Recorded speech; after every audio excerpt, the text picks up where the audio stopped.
of a sudden it's like you're in the negative. And so he closed the account, and he just didn't have an account for the longest time. And whenever he wanted to buy, humorously, when he wanted to buy something, he'd actually use cryptocurrency. Excellent. But like online. But yeah, he just didn't have a bank account. So it was, if he wanted to, like, on planes or wherever he was traveling, if he wanted to purchase something like, food, he wasn't really able to without somebody else paying. You'd have to give your guy next to you the cash and then have him use his card. I know he wouldn't have asked somebody else. He would have only asked somebody. That'd be the only way to do it. Well, if you were asking somebody you were traveling with as opposed to asking if you were a random traveling person, with somebody, yeah. He would not have asked a random person. I can assure you of that. Business owners who go cashless say they are following the lead of the majority of customers who are abandoning cash payments. Retailers are under pressure to cater to customers with heightened expectations for fast and seamless service, driven by companies like Amazon, Uber, and Grubhub. It is true. When have you all taken an Uber before? I imagine you have. No? Yes? I have, I think, once. No? Okay, so it's convenient as hell to basically, you don't even have to give the driver your card because Uber already has your card number in the system. Yep. And so essentially when you're done with the ride, Uber has a no tipping policy, but I still like to tip anyway. So I usually tip with cash. But you just get out of the car. Right. Well, as soon as you get to your destination, there's no fumbling around with, gotta get where's my wallet? Gotta pull my card out, Yep. and you giving your card to some person you don't know, and are they making a copy of the, the code on it? And who knows, right? Yeah. But if it's in the system, it's a done deal. You just step out and say thanks and have a nice day. So there's definitely some convenience to that. Leo Kremer, co-owner of Dos Toros, the taqueria where Figueroa, tried to use cash, said the volume of cash transaction at his store fell from about 50% a decade ago to 15% last year. That made the costs and logistics of handling cash especially onerous. Before going cashless, Dos Toros locations were robbed twice. Ooh. Still, Kremer said the company would adjust if legally required to accept cash, well, of course they would. i.e. force at gunpoint to accept cash. I mean, this sounds like there's already free market solutions to these problems. The idea that, you're not willing to invest and you're going to then lose the 15% of your customers. I mean, this just seems absolutely ridiculous. It's crazy. I mean, look, I get it. If you've been robbed, that sucks, and you're gonna, be looking at some solutions. I can understand that, but I can't imagine cutting off 10% or 15%. Yeah, I mean, that's just customers. I wouldn't do it because most of them, they may love your tacos, but it's not going to be good enough. Your tacos probably aren't good enough to motivate them to get a credit card. I could see some businesses in certain circumstances where it may make sense to them. Like maybe people who fly are going to have a credit card. You just know it. All right. Mm-hmm. But even there, almost every one of them, except even there, you'll find that there are situations where, and I'm not even talking about people who are poverty, and I'm not talking about black people even. I'm talking about white people. I mean, you've got young people, students, you've got people, I don't know. I mean, I flew so many times before I was like a teenager, even by myself. And it's like, I wouldn't have been able, if they hadn't taken cash, I wouldn't have been able to, buy the food on the flight. And because you couldn't have a credit card, right? You're a teenager or whatever. I did actually, but by a certain point I did, at a pretty young age. I was probably one of the first young kids to have How some old sort were of, you? I think I was 11. You had a credit card at age 11? Well, it was a debit card, not a credit card. Oh, okay. But that's different. But at that point, most kids did not have debit cards either. Sure. And it still acts as a Visa MasterCard. So, basically, in most places, and it was very odd. The person, when I went in actually with my mom to get one of these, there had never been, the manager had never done it, and she wasn't sure if she could. Wow. And she was able to, but yeah, it's just a joint account, right? Like a kid's account at a bank with I had an account, mom's name on it or something. It was a checking account, and whether or not I could get the associated debit card was the question. 855-450-FREE, 855-450-3733. But I'm just saying, it's a dual account, right? Where one of your parents was on it. They don't let kids just open up their own accounts. It probably was. It's always got to have a parental signer. We're coming up here. It's Free Talk Live. Ike was such a sweet, lovable animal, and people would want to pet him, and they'd come up, and they'd get close to him, and it would be this instant, oh! My dad didn't want to touch him. It's like, ooh, get the stinky dog away from me. Even after we'd give her a bath, she would still stink. Very stinky, both bad breath and bad gas. I asked the vet, and he said some dogs are just stinky. Does your dog itch, scratch, stink, or shed like crazy? Come to Dinovite for help. DINOVITE.com. The omega-3 fatty acids, Flaxseed, zinc, alfalfa, the digestive enzymes that are cooked out of regular dog food. The ingredients convinced me that it was definitely worth trying. After about a week, he started smelling normal. My husband and I were really kind of astonished. Dinovite is nutrition. 859-428-1000. DINOVITE.com. I want to tell you about my favorite cryptocurrency wallet, Edge Wallet, at edge.app. Edge is the wallet I use more than any other, and that was true long before Edge Wallet became a sponsor of Free Talk Live. Edge Wallet allows you to buy, sell, trade, and securely hold your cryptocurrencies, including Bitcoin, Ethereum, tokens, Monero, Ripple, Dash, Bitcoin Cash, and more. It's available for both Android and iOS, and you can download it via the Play or App Store or via Edge Wallet's website, edge.app. Secure your freedom with Edge Wallet. Go to themorganreport.com and receive updates and insights you will not find anywhere else on the web. You will discover how to grow and protect your wealth under all market conditions. The free Morgan Report provides interviews, webinars, question and answer sessions, plus mind-blowing videos. As David Morgan says, let my passion create your wealth. Themorganreport.com. Themorganreport.com.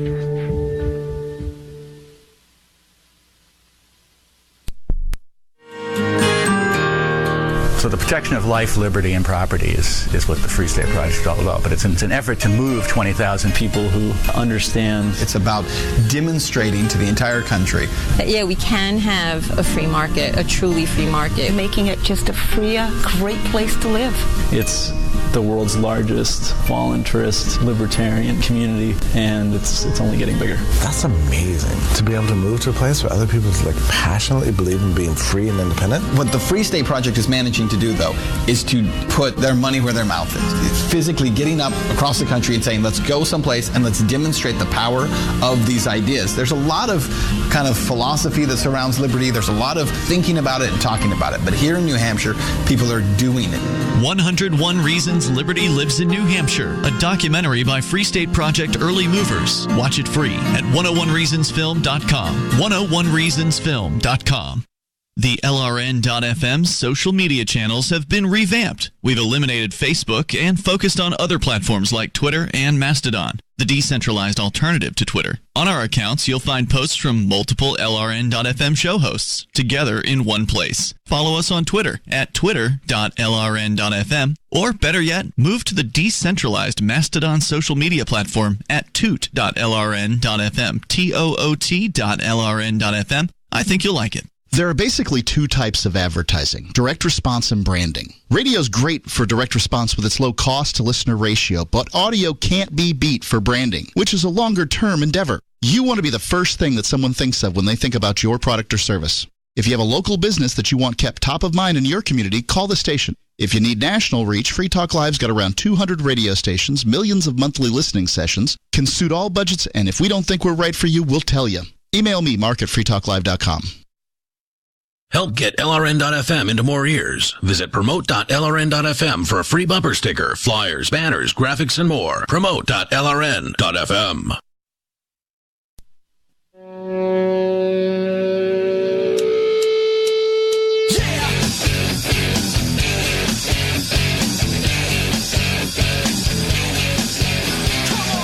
Yep, it is Free Talk Live, and we will take your calls and thoughts about whatever you want. Our number is 855-450-FREE, like freedom. That's 855-450-3733. We're talking about money here tonight, specifically the cashless society. But still to come on the way, we got the Internet Archive alleged to be holding on to terrorist content. Chris has that story for us.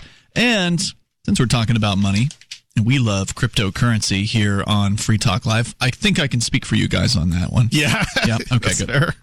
You got to have a cryptocurrency wallet if you want to get into things like Bitcoin and other cryptocurrencies. And the wallet that I use more than any other wallet is Edge Wallet. And I'm so glad that finally Edge has come on board with a sponsorship here on Free Talk Live. So just to be clear, I used Edge Wallet before they advertised on Free Talk Live. And I used it more than any other wallet before they advertised on Free Talk Live. It's a great wallet. There are some good wallets out there. There's no doubt about it. Edge Wallet is probably one of the easiest, especially for a new person. Oh, yeah. Because it's the setup of Edge Wallet is just a username and password. And that's what people are used to. Because a lot of wallets with cryptocurrencies, you got to write down a bunch of words, like 12 or 18 or 24 words, and then you have to store those words in a safe place that's not your phone or not the device on which you have the wallet software, maybe your laptop or whatever, storing it in like a safe or in somewhere else. You still ought to write down your Edge username and password, but it's a lot simpler and a lot more familiar setup than most wallets. It's a great wallet for a new user, but even if you're not a new user, you're old school crypto like I am, it's a great wallet because it'll let you take a bunch of different cryptos, Bitcoin Cash, Ethereum, some of the tokens for Ethereum, Monero, Ripple, Stellar, and many more. I love that they've got Monero in there. It's hard to find a Monero mobile wallet. I didn't even know they had Monero in there. Edge Wallet, man. I don't know awesome. How many. I don't know. I don't think there are very many at all mobile wallets for Monero. I know for a few years there was nothing. Now they've been building wallet apps. They started with Airbits back in 2014. So this team has experience. They got it for iOS and Android, and you can even buy, sell, and trade and securely hold your cryptocurrencies. They've done a great job. Edge.app is where you can go. Of course, you can go to your App Store or Play Store, but also Edge.app. All right, let's continue with your calls and thoughts. We go to Aaron. He's on the line in the UK. Good morning, Aaron. What time is it over there? It is currently 1:23. Excellent. Thanks for staying up late with us. What's on your mind tonight? All right. So I'm just kind of like about the implications of cryptocurrency if it was to be standard. Cryptocurrency? So sure. Go ahead. About it being mineable, that's basically like if there were to be a standard currency, would it be mineable or would it not be mineable? Well, if it's a cryptocurrency, most of them tend to have a mining aspect to them, although are the ones that are proof of stake, are those mined at all? Or the mining process is different, I guess, with proof of stake, isn't it? Yeah. I would think there's some sort of, I don't know if maybe they don't call it mining, but there's some kind of mining. Well, anytime I get I have a Quantum is a proof of stake coin. Yeah. Every time I get a reward from it, it's like it's a pickaxe. So I imagine it is. But you're not running the program constantly, are you? When I do, and I get a reward, that's a pickaxe. Okay. So what? I don't know if I really understood your question though fully, Aaron. Go ahead. Can you rephrase it? Just to be, it'd be like so if cryptocurrency was to integrate it, how would it because it's, let's say there was a robbery, right? That's all right. Cash is basically trackable, right? Not really. Cash is actually not trackable. I would be surprised if you reported cash loss and the police would actually be able to find it. They can't identify it and give it back to you. It's just about kind of It's it's not that it can't be tracked, but you're talking about like CIA type of operations where they're tracking it for money laundering, not even money laundering, fake currencies, counterfeits. Counterfeits. Are you asking, Aaron, what it would be like if there were one widely accepted cryptocurrency in the world of like retail? Yeah, because if there's just one crypto, right, like every country, every state, whatever used, how would if it was just one? Well, first of all, I think it's unrealistic to think there's going to just be one, because if you've paid attention to cryptocurrency over the last few years, there are thousands of these things out there. Bitcoin was the first one. And for a few years, Bitcoin did exist without any competition, but then Litecoin came out and Dash and all these other ones came out. Yeah. And, I mean, the idea that there's going to be just one seems unrealistic. He sounds like he's asking about the stability of cryptocurrency in general more than anything else from what he was... Is that what you're concerned with, is stability? yeah, the stability, because you saw what happened with Bitcoin. Because it fluctuates the price. Yeah, that's true. That is frustrating for people to have that happen. I think what you would see is with increased adoption, you'd see more stability, but also that's probably true. Yeah, there's nothing to say that you can't come out with a more stable cryptocurrency. You're basically talking about algorithms, so you probably would have the algorithm react in a particular predefined manner to the demand, so you wouldn't actually end up with more cryptocurrency or less cryptocurrency, thus the price becoming more stable. But it's one thing to talk about, and it's another thing to actually implement. Aaron, thank you for the call tonight. Appreciate hearing from you. The toll-free number is 855-450-FREE, or you can join us on our Discord on-air call-in line rooms. Let's talk to Tom. He's in New Hampshire on our phone lines. Go ahead, Tom. I'm talking about the spam. I don't know if you've gotten these. A lot of people get them. The message is that somebody is demanding that you send them all this money as Bitcoin or else. And what it's about is they claim they simply send an email with your own email address as the return address and say, see, I've hacked your computer. I've downloaded all your contacts, and I also recorded the video. I activated the camera on your video, and I got the video of you playing with yourself to porno, and I'm going to send it to all your friends and associates unless you send me this, and it's fake. So the proper response to that is go for it. I'm sure they'd love to see it. The proper response is to not email that person back. No, you're right. You shouldn't do that. Don't do that. Don't do what I just said. It was just a joke. You can't really set it. I take the source code of the message and I send it. I report it to the email addresses and the domains that it came from as a spam report. Yeah, I've received these probably emails. Wasting your time there. Well, the interesting thing was one of them was actually normally I don't look in the spam folder, but this one for whatever reason I ended up seeing, and I saw this and I forget what the threatening subject line was, but there was a clearly threatening subject line. So I clicked all right, what is this? What is this? Looked at this.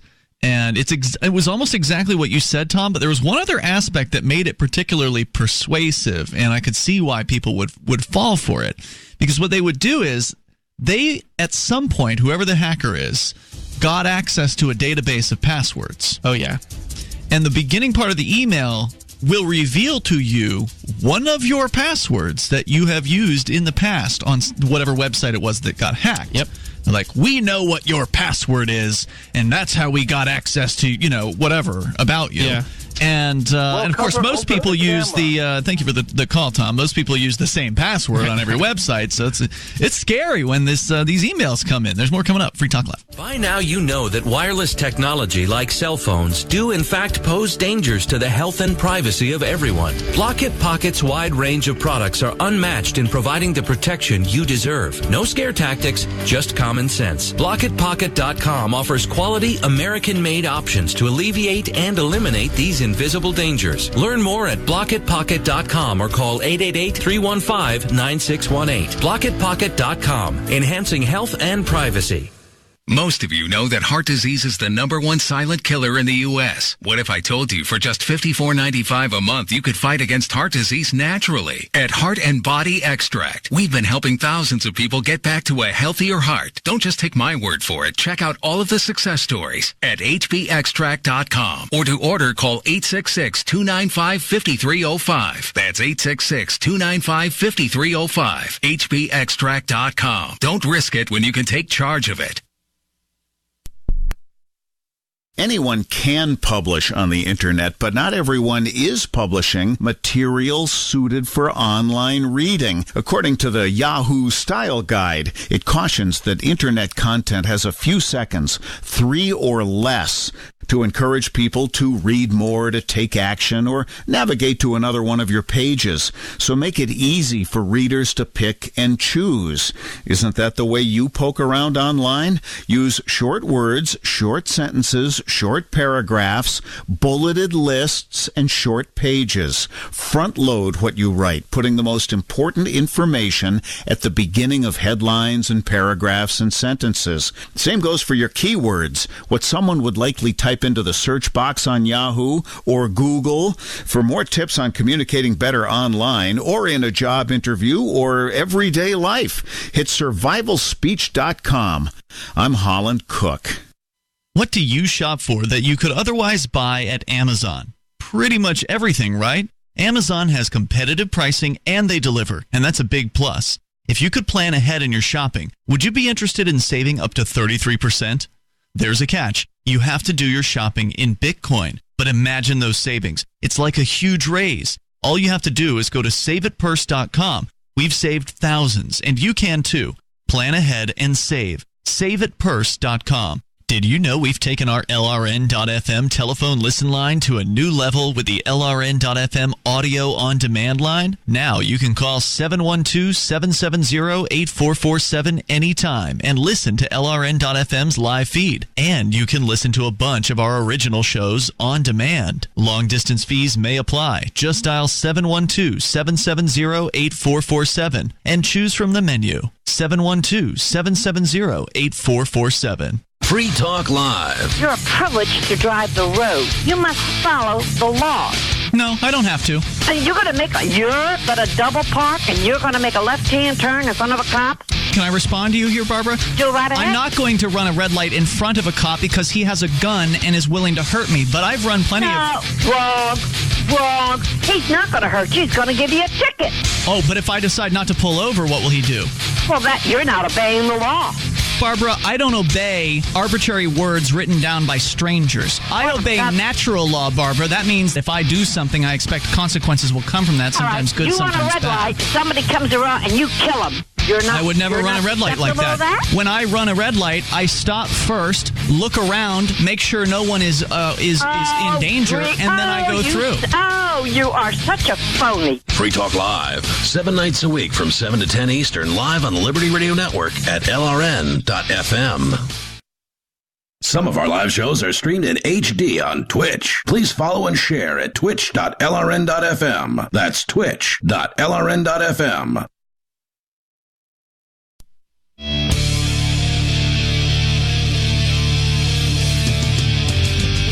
It's Free Talk Live. Hit dial on in here toll free. Bring up whatever you want. Our number is 855-450-FREE.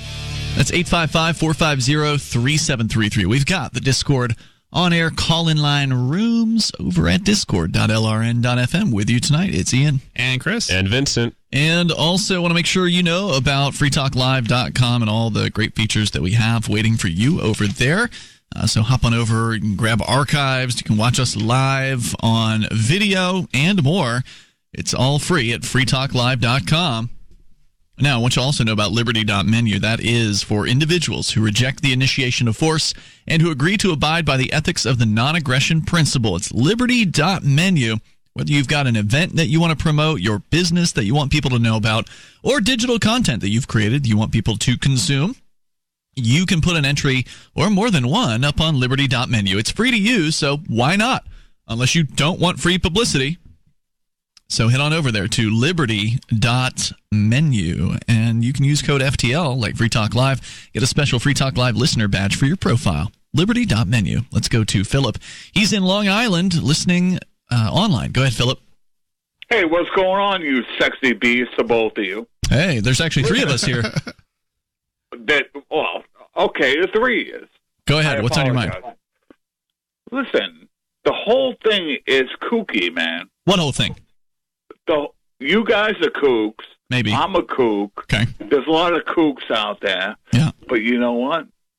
I dig you guys in a big way, and I hope you go viral and you go on like a radio station. What's going on? We're on 190. I miss you guys. Talk to me. I mean, I don't know if you knew this. Maybe you're new to the show, but we're on 190 radio stations over the whole week. So, I mean, we've already kind of done that. But going viral would be nice. I mean, I would be fine with going viral. We've got, I forgot to mention, we got our Clips channel over at clips.freetalklive.com.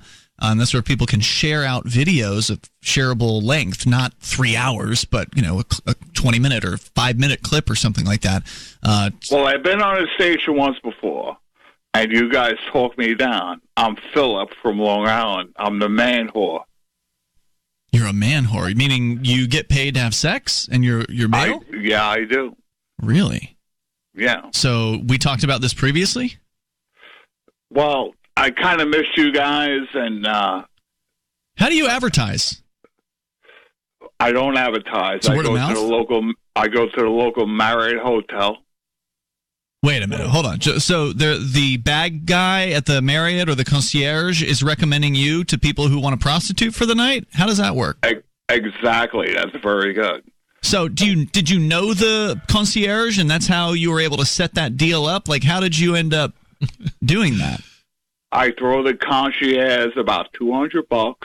Yeah. And when there's a convention in town, I focus on one person, which, a lady, And, you actually have women buying your services? Because normally when I hear man whore, I think that, he's got gay clients. Yeah, I was thinking the same thing. No. Oh, that's interesting.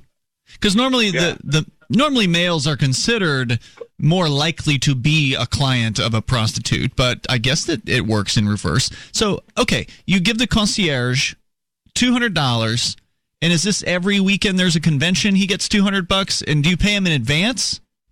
Of course. And the concierge, I give him $200, and he steers me to women that are out and hanging out at the bar. They're away from their husbands all over the United States. They're wealthy enough to attend a convention, right? Indeed. Mm-hmm.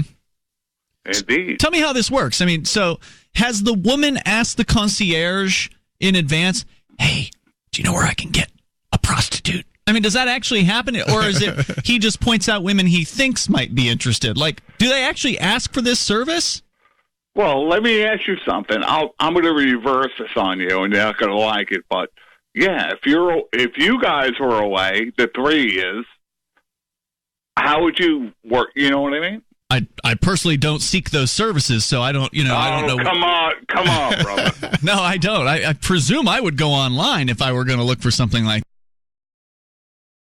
But no, I guess that makes sense. I mean, that's what the concierge is supposed to do, right? He's supposed to point you to a good restaurant if you need a good restaurant. Right. And if you need a prostitute. If she's staying in a hotel, right? Yeah. And you bring her up, and you be like, well, I'm not here. I mean, are you working every day, every week, or do you take time off? What's your schedule? I'm not as sexy as you are, but I try to work as much as I can. I'm curious. Have you ever seen the movie? Your experience reminds me of the film Deuce Bigalow, Male Gigolo with Rob Schneider. Was that an inspiration, or did you ever see that?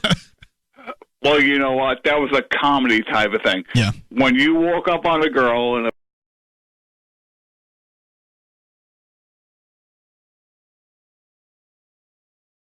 a bar at the Marriott Hotel, let's say it's all right, it's the Uniondale, Long Island. And the woman's there, and she's away. What do you say? What is the opening line? Like, as you're approaching her and sitting down next to her at the bar. How does this work? Yeah, to pretend that we're the woman at the bar, and give us your opening pitch. Well, you never do anything on the opening line. Mm-hmm. You sit next to her, and you wait about 25 minutes. Wow. And you buy her a drink. Okay. And you got to realize that she's a guest in a hotel. If she's not a guest in a hotel, you cut her loose. But if she's in the hotel, you hang out, have a couple of drinks, and this and that. You know how it works, you guys. I don't know how it works. That's why. All you guys been there. I don't know how it works. That's why I'm asking you. Okay? Yeah. So I want to hear this. What do you say to him? You've bought her a drink. She doesn't know you're a prostitute at this point. So she's just accepting drinks from you. Purportedly, she's told the concierge she's looking for one. So how do you broach the subject? No, she doesn't tell the concierge she's looking for one. Oh, I asked you that earlier, and you said she did. Yeah, no. What happens is I slip the guy money. Yeah. And he tells me, boom, boom, boom, you got 3 girls in the bar. Medical conventions, or. Why would he need to tell you that there are girls in the bar? Yeah, you can I'm go lost. into the bar and see that there are women in the bar. So if they haven't indicated to the concierge that they are specifically looking for a prostitute, How do you know they're a good prospect? Just simply because they're there alone? Indeed. All right, so hit me up. Give me the pitch. We're sitting here, pretend. Let's do a little role playing here. Yeah, I want to hear this. We're the lady at the bar. You've come up. You've offered us a drink. We've accepted. The drink, because why not, right? It's a free drink. So we've accepted the free drink. We've been sitting there. You've been making small talk. I presume you're not just sitting there, looking at your glass. So there's a professional line. There's a professional, Are there code words? Are you saying that's a trade secret and you're not going to tell me what your line is? Well, I'll tell you guys whatever you want to know. Just ask. Tell me how you broach the fact that you're a prostitute with her. Well, she doesn't realize I'm a prostitute. I know that. You've sat down and you've bought her drinks. That's right. I bought her a couple of drinks. I go up to her. I take my right hand, and she's to my right. I put my right hand on her knee. Oh, my. And we talk back and forth and everything else. And usually, listen, it's only half my style. If she comes down in like a white satin blouse, my favorite, or a plum satin blouse, that's another favorite. So if they come down to the bar looking like that, come on, boys. I don't know what you want out of me. A little bit. I don't know what you want me to say here, because we asked you a question and you haven't really been clear that, you put a hand on her leg. A lot of women aren't going to appreciate that at all. That's a pretty forward move for somebody just sitting at a bar who's bought a couple of drinks. I mean, not that I'm an expert at picking up women in bars. I know nothing about it. Well, apparently you're not an expert. But you're not picking up a woman. You're trying to get someone to pay you to have sex with them. That's right. Okay. Are you going to actually tell us how you do this? Should we hold on to you, or are you just going to keep dicking us around? I tell her right. Hold on. We're coming up here. This is Free Talk Live. Does your dog itch, scratch, stink, or shed like crazy? Come to Dynovite for help. Order a 90-day supply of Dynovite. Dynovite for life. Pick up 2 tubes of Doggo Suds. Get the 3rd tube free. Peppermint, tea tree, lavender, Doggo Sud shampoo. Made with all-natural coconut, jojoba, aloe. Great for healthy skin and soft, shiny coats. But no itchy, harsh chemicals. Lather up, rinse away. Try Doggo Suds. Buy 2, get 1 free. At Dynovite.com. DINOVITE.com. Did you know you can legally exit the U.S. federal income tax system? Well, it's true, and thousands of American nationals are doing it. The 16th Amendment and the Internal Revenue Code are legal, but only in a limited jurisdiction. This is the basis behind the voluntary nature of the income tax. Learn the exit strategy provided by Congress. Find out more by visiting weissparis.com and watch our numerous videos. That's WEISS Paris.com. Do you feel like many of us? All the distractions in the world taking our minds and focus off what really needs to get done day to day? Well, Jeunesse has a dietary supplement called Mind to help with mental distraction, and it supports memory function. Go to GCNlife.com now to check it out. You're only at your best when your mind is at its best. Go to GCNlife.com or call toll-free 844-443-6637. That's GCNlife.com or 844-443-6637. Hi, I'm Dan Pilla. I started fighting the IRS over 40 years ago when they tried to seize my mother's house. I sued the IRS and won. I beat the IRS then, and I've been beating them ever since. I wrote the book on tax debt settlement, and I've helped thousands of people deal with tax problems they thought might never be solved. I can help you too. If you owe taxes you can't pay, don't wait another day. There's no such thing as a hopeless tax case. Call 800-34-NO-TAX or go to my website, danpilla.com. That's danpilla.com, danpilla.com. Would you like to hang out with Penn Jillette? He's keynoting Freedom Fest this year. I, for one, am thrilled. Freedom Fest is the largest liberty-oriented gathering in the world. They take a Big Ten approach with libertarians, conservatives, liberals, anarchists, and just open-minded people mingling together to hear real debates, share real solutions, and converse freely. This year's theme is the Wild West, a time of liberty and opportunity, or a time of anarchy and violence. Maybe both. Go to freedomfest.com/FTL and get your tickets now. Freedom freedomfest.com/FTL. Not convinced yet? Hey, I understand. It's a high-end event, even with coupon code FTLEB. Sure, you're likely to receive investment advice that'll make that sum seem paltry, but I have something special for you. Go to freedomfest.com/FTL and you'll get the 5 best speeches from last year for free. Call it a test drive. Do yourself a favor and go to freedomfest.com/FTL. freedomfest.com/FTL. Use coupon code FTLEB for a discount. If you want to know the latest about Free Talk Live before we go on the air, all you need to decide is how you want it delivered. It's your choice. Visit news.freetalklive.com. You can get emailed announcements and participate in contests via our email updates list. Plus, we have a Twitter account that you can follow and a Facebook page where you can become a fan. So visit news.freetalklive.com to get news about Free Talk Live as soon as it's announced and the way you want it delivered at news.freetalklive.com. That's news.freetalklive.com. Looking for a great real estate investment? Consider New Hampshire, which is ground zero for the Liberty Movement. Your first call should be to Mark Worden from Porcupine Real Estate. He's more than just a real estate agent. He's your New Hampshire concierge. Where are the best places to live? Do you want farm, city, the burbs, or forest? Do you want a duplex or multifamily building so that renters pay your mortgage? There are homes in all price ranges in New Hampshire, and Mark can help with financing too. Invest in Liberty and property. Mark Worden can help. PorcupineRealEstate.com. Love what we do? Please help support our international satellite channels at patreon.lrn.fm. That's patreon.lrn.fm.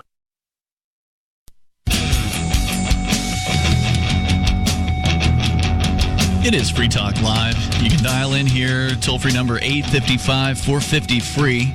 That's 855-450-3733. We do have the Discord on-air call-in line rooms over at discord.lrn.fm. So hop into one of those, and you will sound almost like you are sitting here in the studio with us. We've got Philip still on the line here. We're going to continue with his call. He claims that he is a male prostitute who picks up female clients in a hotel bar in Manhattan, or somewhere in maybe Long Island where he's calling from, but somewhere in New York.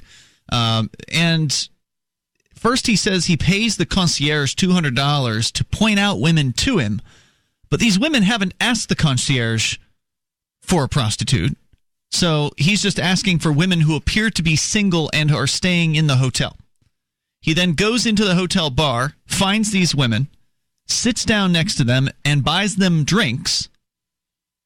And we haven't yet gotten to how exactly he converts the woman who's sitting next to him into a client for his prostitution services. That's what we're trying to find out here.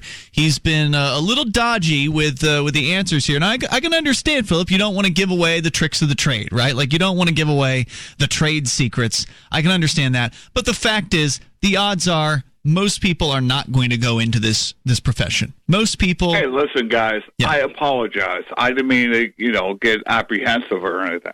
Well, we just want to know, or at least I want to know. I don't know if you guys care. Ask me what you want. I find these things fascinating, right? Because, there's not a whole lot of publicity about prostitution and how it all works. I mean, you can read about it online.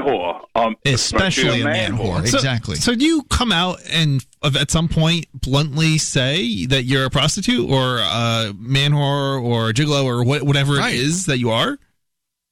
No, what happens is we'll be hanging out in the bar and everything else, and the bartender will be like, just give me a wink. What's that all about?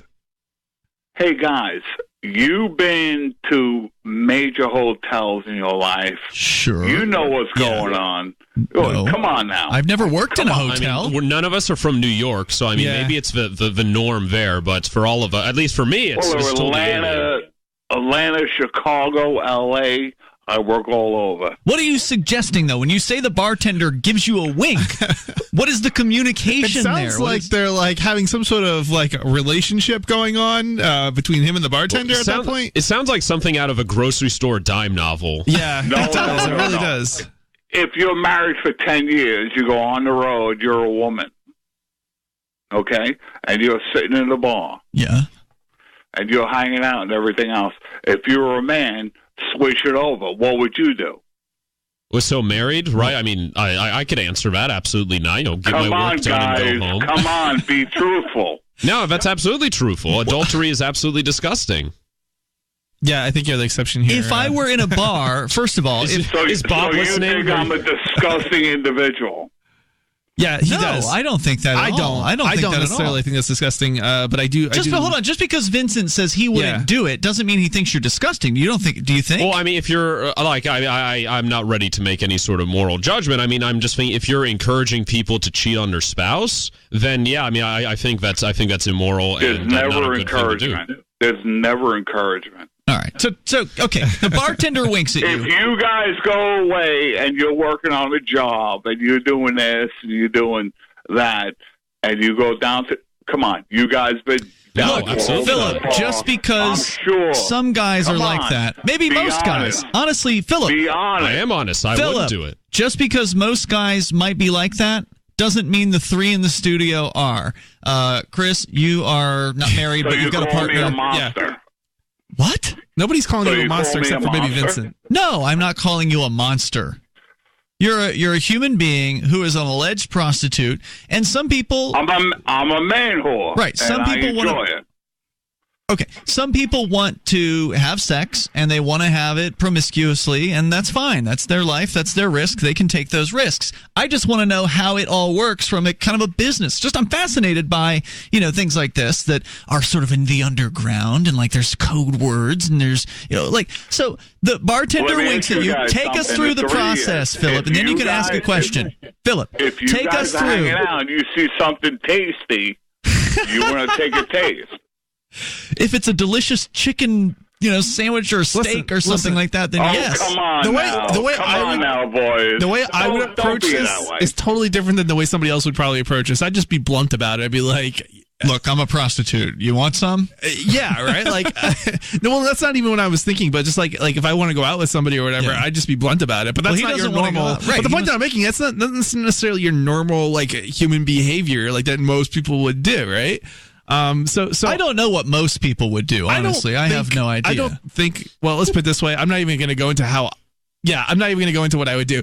But it's just I can assure you that it's certainly what I've done in the past is not at all. Let me ask you something. Hold on. You guys go out of town. You pronate your show and everything else.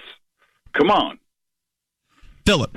Finish the story. When you guys are slagged out, Philip. When you guys are slagged out, us on. I think he's screwing us around. Yeah, Philip. I'm going to give you one last chance. I'm not screwing you around. I am going to give you one last chance to tell us how this works. You get a wink from the bartender. You've been sitting with this woman buying her drinks. What happens? You put your hand. You put your hand. He's not going to answer it. Just keep going with the story. You put your hand on her leg. The bartender winks at you. What happens? Hand on the leg. Couple of moves.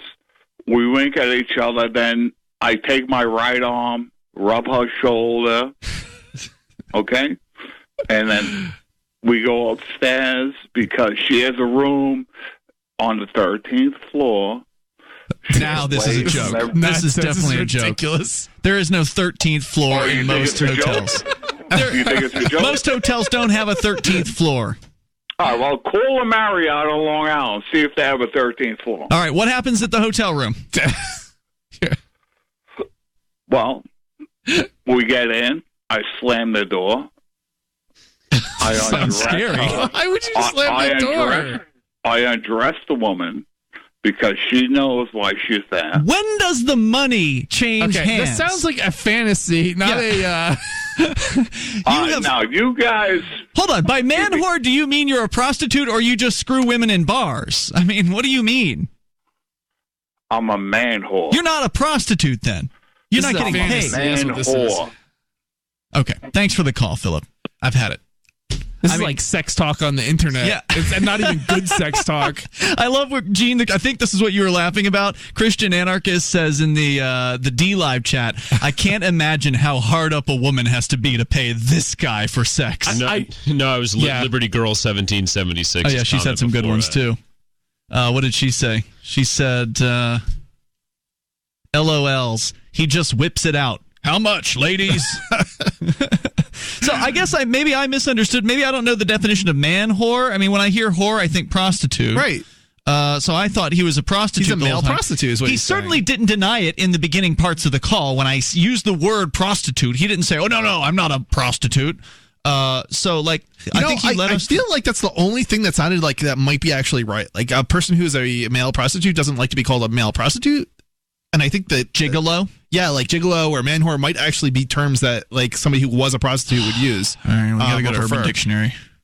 Urban Dictionary knows all of these things. Man, whore. Well, that's why I was curious with the title of the Deuce Bigalow film, because I always thought a gigolo was male anyways, but it's called male gigolo, so maybe they just added that. Okay, it's not a prostitute. I apologize. So what is it exactly? It's a guy. No, definition number one on UrbanDictionary.com of man whore: a guy who jumps from girl to girl without remorse. He's a player that you should steer away from if possible. He's a sweet talker and makes you believe whatever he says, even when your heart tells you he's lying. This guy doesn't even sound like he knows what a man whore is. Well, that sounds like a synonym for womanizer, as far as I'm like that definition. You know, they could use that for James Bond or for like any soap opera star. James Bond probably would.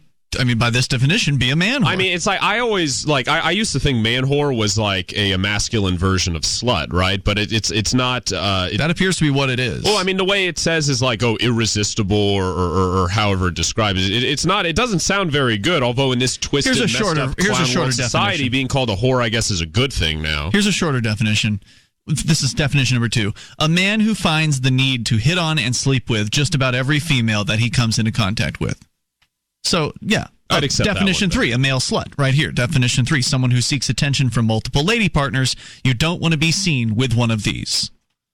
A player, a cheater. Definition 4, charming and cute, well-dressed, clean. So what he was actually doing was giving us a description of how he picks up women at bars, not that he gets them to pay him for his services. I mean, we said that numerous times. How do you get them to pay you? And he's like, he kept dodging around. Right. Like he didn't say that, I'm paying somebody else in order to help me get, in bed with a woman. Yeah. I mean, putting your hand on somebody's leg, giving them a shoulder rub at a bar, a complete stranger you just met. I mean, that's a pretty brazen thing to do. I don't know. Maybe it's more common than I think. I know nothing about this. 855-450-FREE. That's 855-450-3733. Hour number 3 is on the way.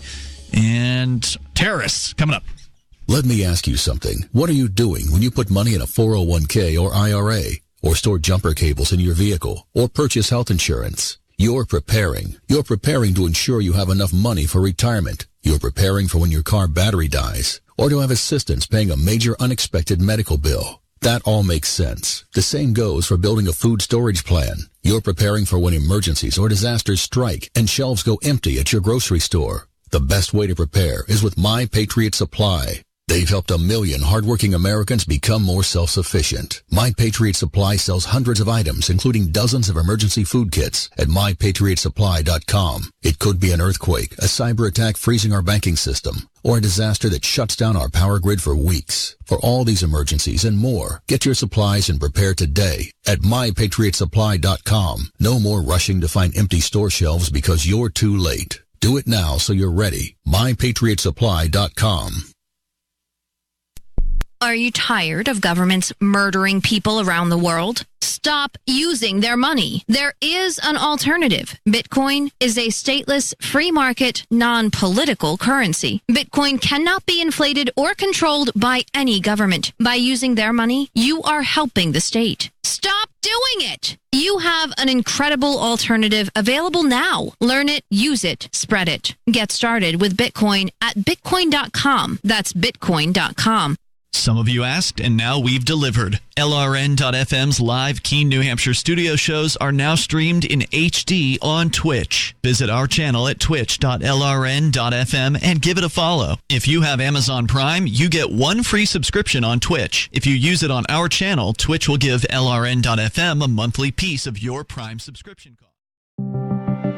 You're listening to the Heartland Newsfeed Radio Network, heartlandnewsfeed.com. This is the Liberty Beat, your daily source for liberty news and activist updates. Produced in partnership with SNLS News and listeners like you. Online at libertybeat.news and snls.news. I'm Mick Murrow, reporting for the weekend edition of the Liberty Beat. Gold is trading at $1,293, silver at $15.02, and Bitcoin is trading around $5,069. Today's prices are brought to you by InnoScale. Take off with Managed Cloud. Looking for a safe, secure way to store your important files online? Let InnoScale handle it for you. Their high-availability cloud servers are the perfect solution for clients needing one or more secure, scalable servers with built-in hardware failover protection. For details, see them online at innoscale.net. Free Julian Assange and Chelsea Manning. Free Julian Assange. Demonstrators gathered Thursday, just hours after the arrest of WikiLeaks publisher Julian Assange by UK authorities, outside of the British Embassy in Washington, D.C., to denounce the unprecedented affront to freedom of the press. Protesters also took the opportunity to highlight the injustice of the jailing of Chelsea Manning over her refusal to testify against Assange. Anti-war groups Code Pink, Answer Coalition, and Popular Resistance, in addition to a handful of unaffiliated activists and sympathetic reporters, took turns giving speeches in support of Assange and his publishing record. The anti-media reports that anti-war groups Code Pink, Answer Coalition, and Popular Resistance, in addition to a handful of unaffiliated activists and sympathetic reporters, took turns giving speeches in support of Assange and his publishing record. According to Popular Resistance, demonstrations were planned in a number of cities across the world. The Liberty Beat is sponsored in part by Brave Botanicals, high-quality kratom and CBD at reasonable prices with excellent customer service. Brave Botanicals is activist-owned and mission-driven, fighting for your right to consume plant-based medicine and natural remedies. Find out more at myBraveBotanicals.com. And right now, Liberty Beat listeners can save 10% by using promo code SNLS at checkout. This is the latest edition of the Liberty Beat. Find us online at libertybeat.news and snls.news. Your news now continues.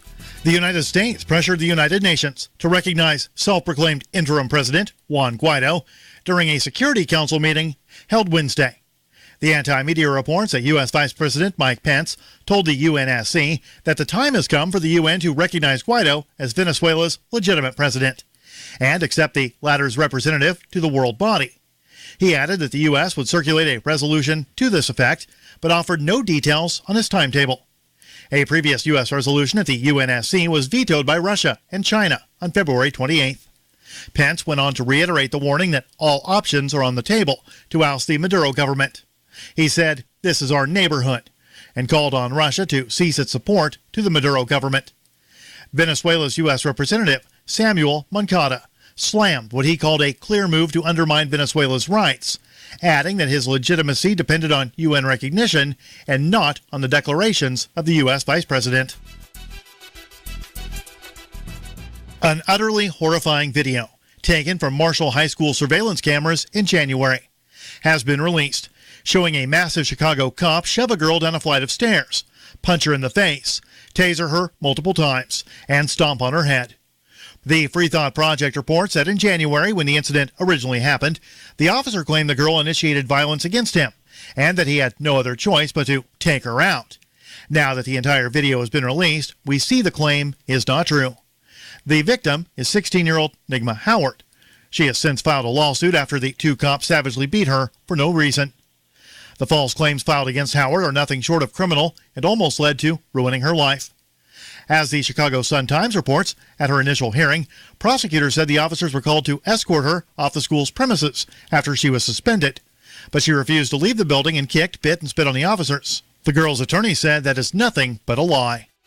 Support for the Liberty Beat comes from the Conscious Resistance Network, featuring videos, news reports, and articles from a spiritual anarchist perspective. Experience the Conscious Resistance at theconsciousresistance.com. How would you like to have your business featured on the Liberty Beat? You can. Just send an email to libertybeat@snls.news for details. This is the Liberty Beat, produced in partnership with SNLS News and listeners like you. The Liberty Beat is online at libertybeat.news and snls.news.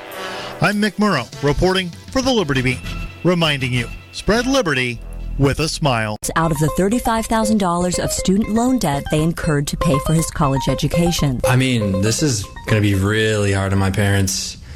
When I was in college, I just assumed that, they would pay off my student loans within a few years of me graduating. But I never realized how expensive college is going to be for them. Wallace, who graduated with a film studies degree in 2012 and has since had 2 unpaid internships, told reporters that from the way prevailing interest rates are trending, his parents could easily be paying off his debt for the next quarter century. They're going to be paying for the rest of their lives. And on top of it all, they have to help me out with my rent, too. I mean, it sucks. It really, really sucks. This is the Onion News Network.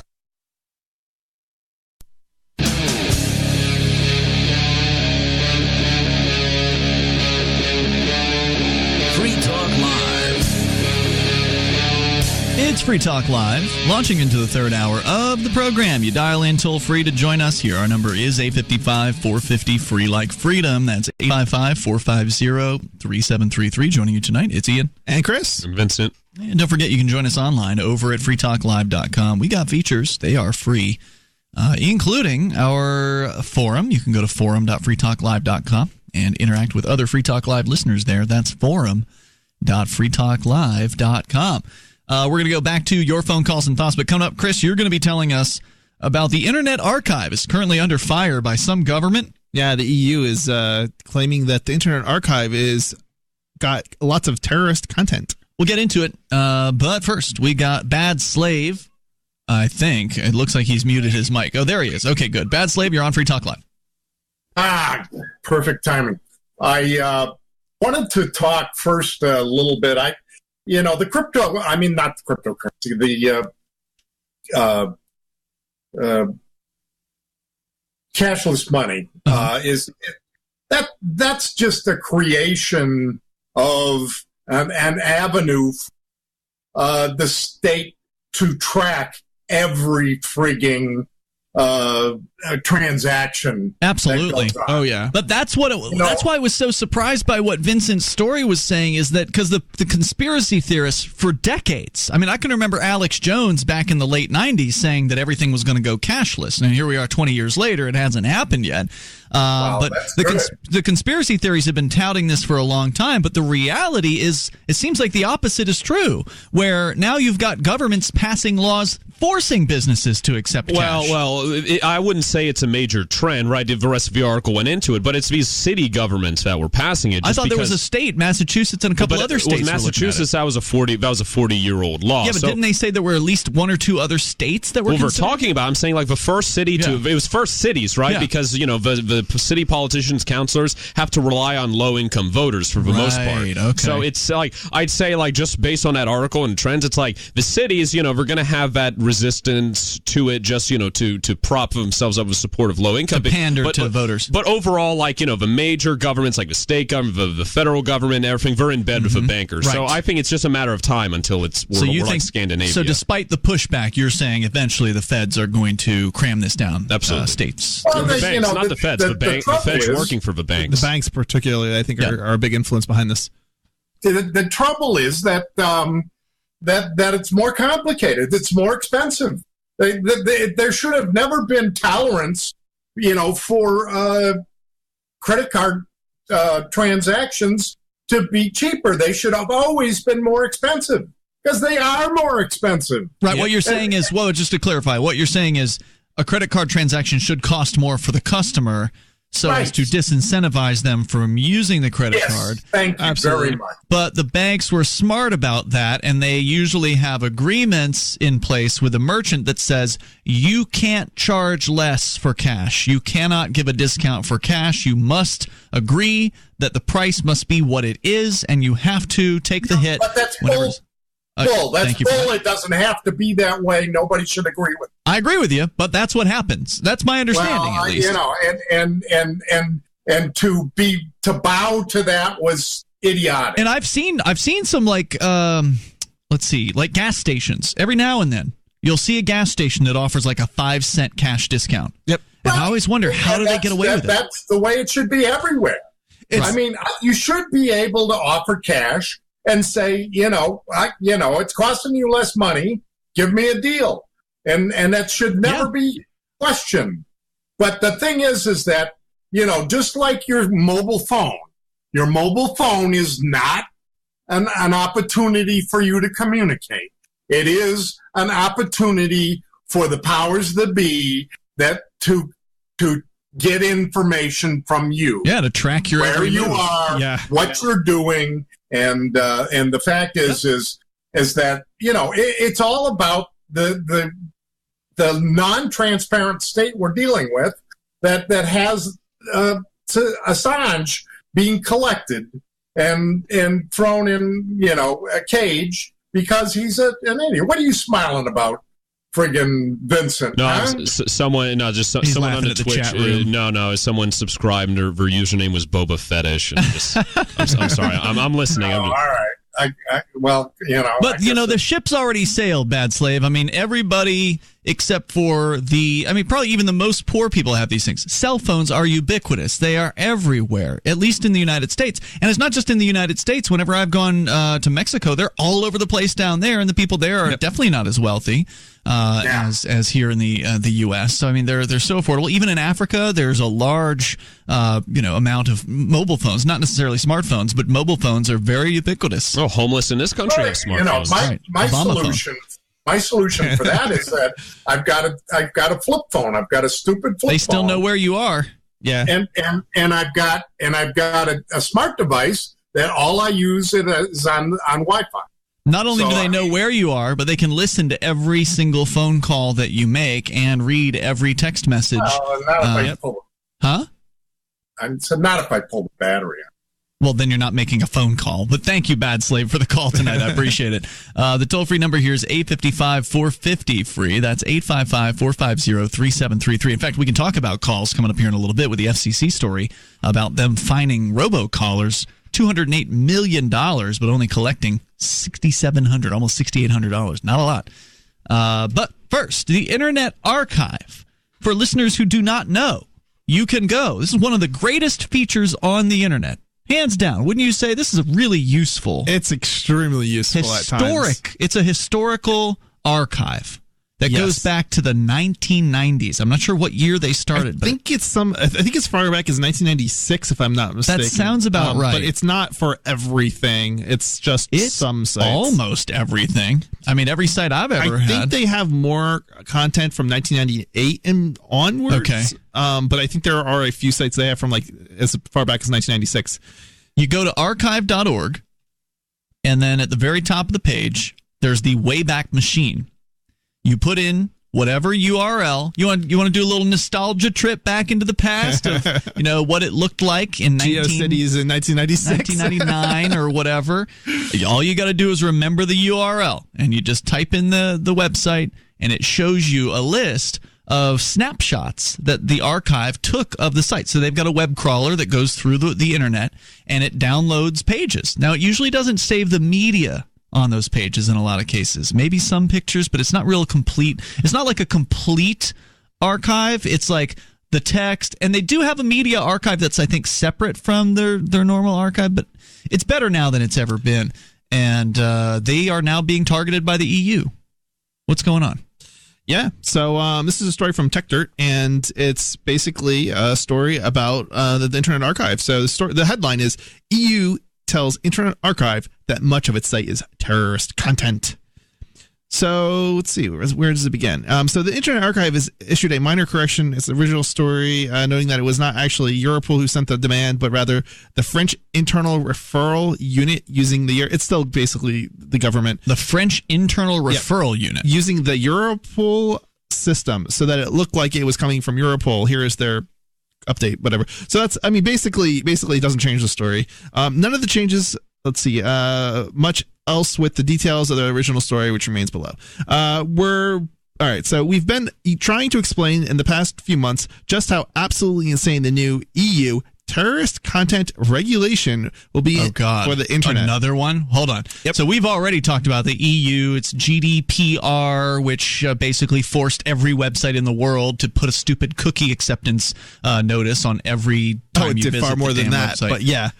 And then there's also this, Article 13 that's going to essentially restrict... Yeah, it got passed. It's called the link tax, and it's also known because they're basically going to charge Google, like Google News and websites, if you link to any kind of news stories. Oh, I thought Article 13. I was thinking of the one that makes it so Twitch and YouTube are liable for their users' content. Too, I believe. Both in the same thing? Yeah. So now there's a terrorist law that they're they're putting into effect over there? Yes. We're going to find out more about it coming up here in moments. Your calls and thoughts are welcome. It's the end of, internet freedoms. It just keeps getting worse out there with the EU, with the UK, with Australia, cracking down. Even of course, in China. the United States, we got the porn law. There's more coming up here. Your calls and thoughts welcome. This is Free Talk Live. Would you like to hang out with Penn Jillette? He's keynoting Freedom Fest this year. I, for one, am thrilled. Freedom Fest is the largest liberty-oriented gathering in the world. They take a Big Ten approach with libertarians, conservatives, liberals, anarchists, capitalists, and just open-minded people mingling together to hear real debates, share real solutions, and converse freely. This year's theme is the Wild West, a time of liberty and opportunity, or a time of anarchy and violence. Maybe both. Go to freedomfest.com/FTL and get your tickets now. freedomfest.com/FTL. Not convinced yet? Hey, I understand. It's a high-end event, even with coupon code FTLEB. Sure, you're likely to receive investment advice that'll make that sum seem paltry, but I have something special for you. Go to freedomfest.com/FTL and you'll get the 5 best speeches from last year for free. Call it a test drive. Do yourself a favor and go to freedomfest.com/FTL. freedomfest.com/FTL. Use coupon code FTLEB for a discount. Bitcoin.com is delighted to announce their latest partnership with the gift card specialists at eGifter. With many of the world's leading brands on their roster, it is now easier than ever to get the gift cards of your favorite brands with Bitcoin Cash. To get started, just follow these simple steps. Visit giftcards.bitcoin.com, pick the gift card you want, follow the instructions on your screen, and make your payment using your Bitcoin Cash wallet. Sit tight and your gift card will be delivered to you as soon as it's ready. That's giftcards.bitcoin.com. Go to themorganreport.com and receive updates and insights you will not find anywhere else on the web. You will discover how to grow and protect your wealth under all market conditions. The free Morgan Report provides interviews, webinars, question and answer sessions, plus mind-blowing videos. As David Morgan says, let my passion create your wealth. Themorganreport.com. Themorganreport.com.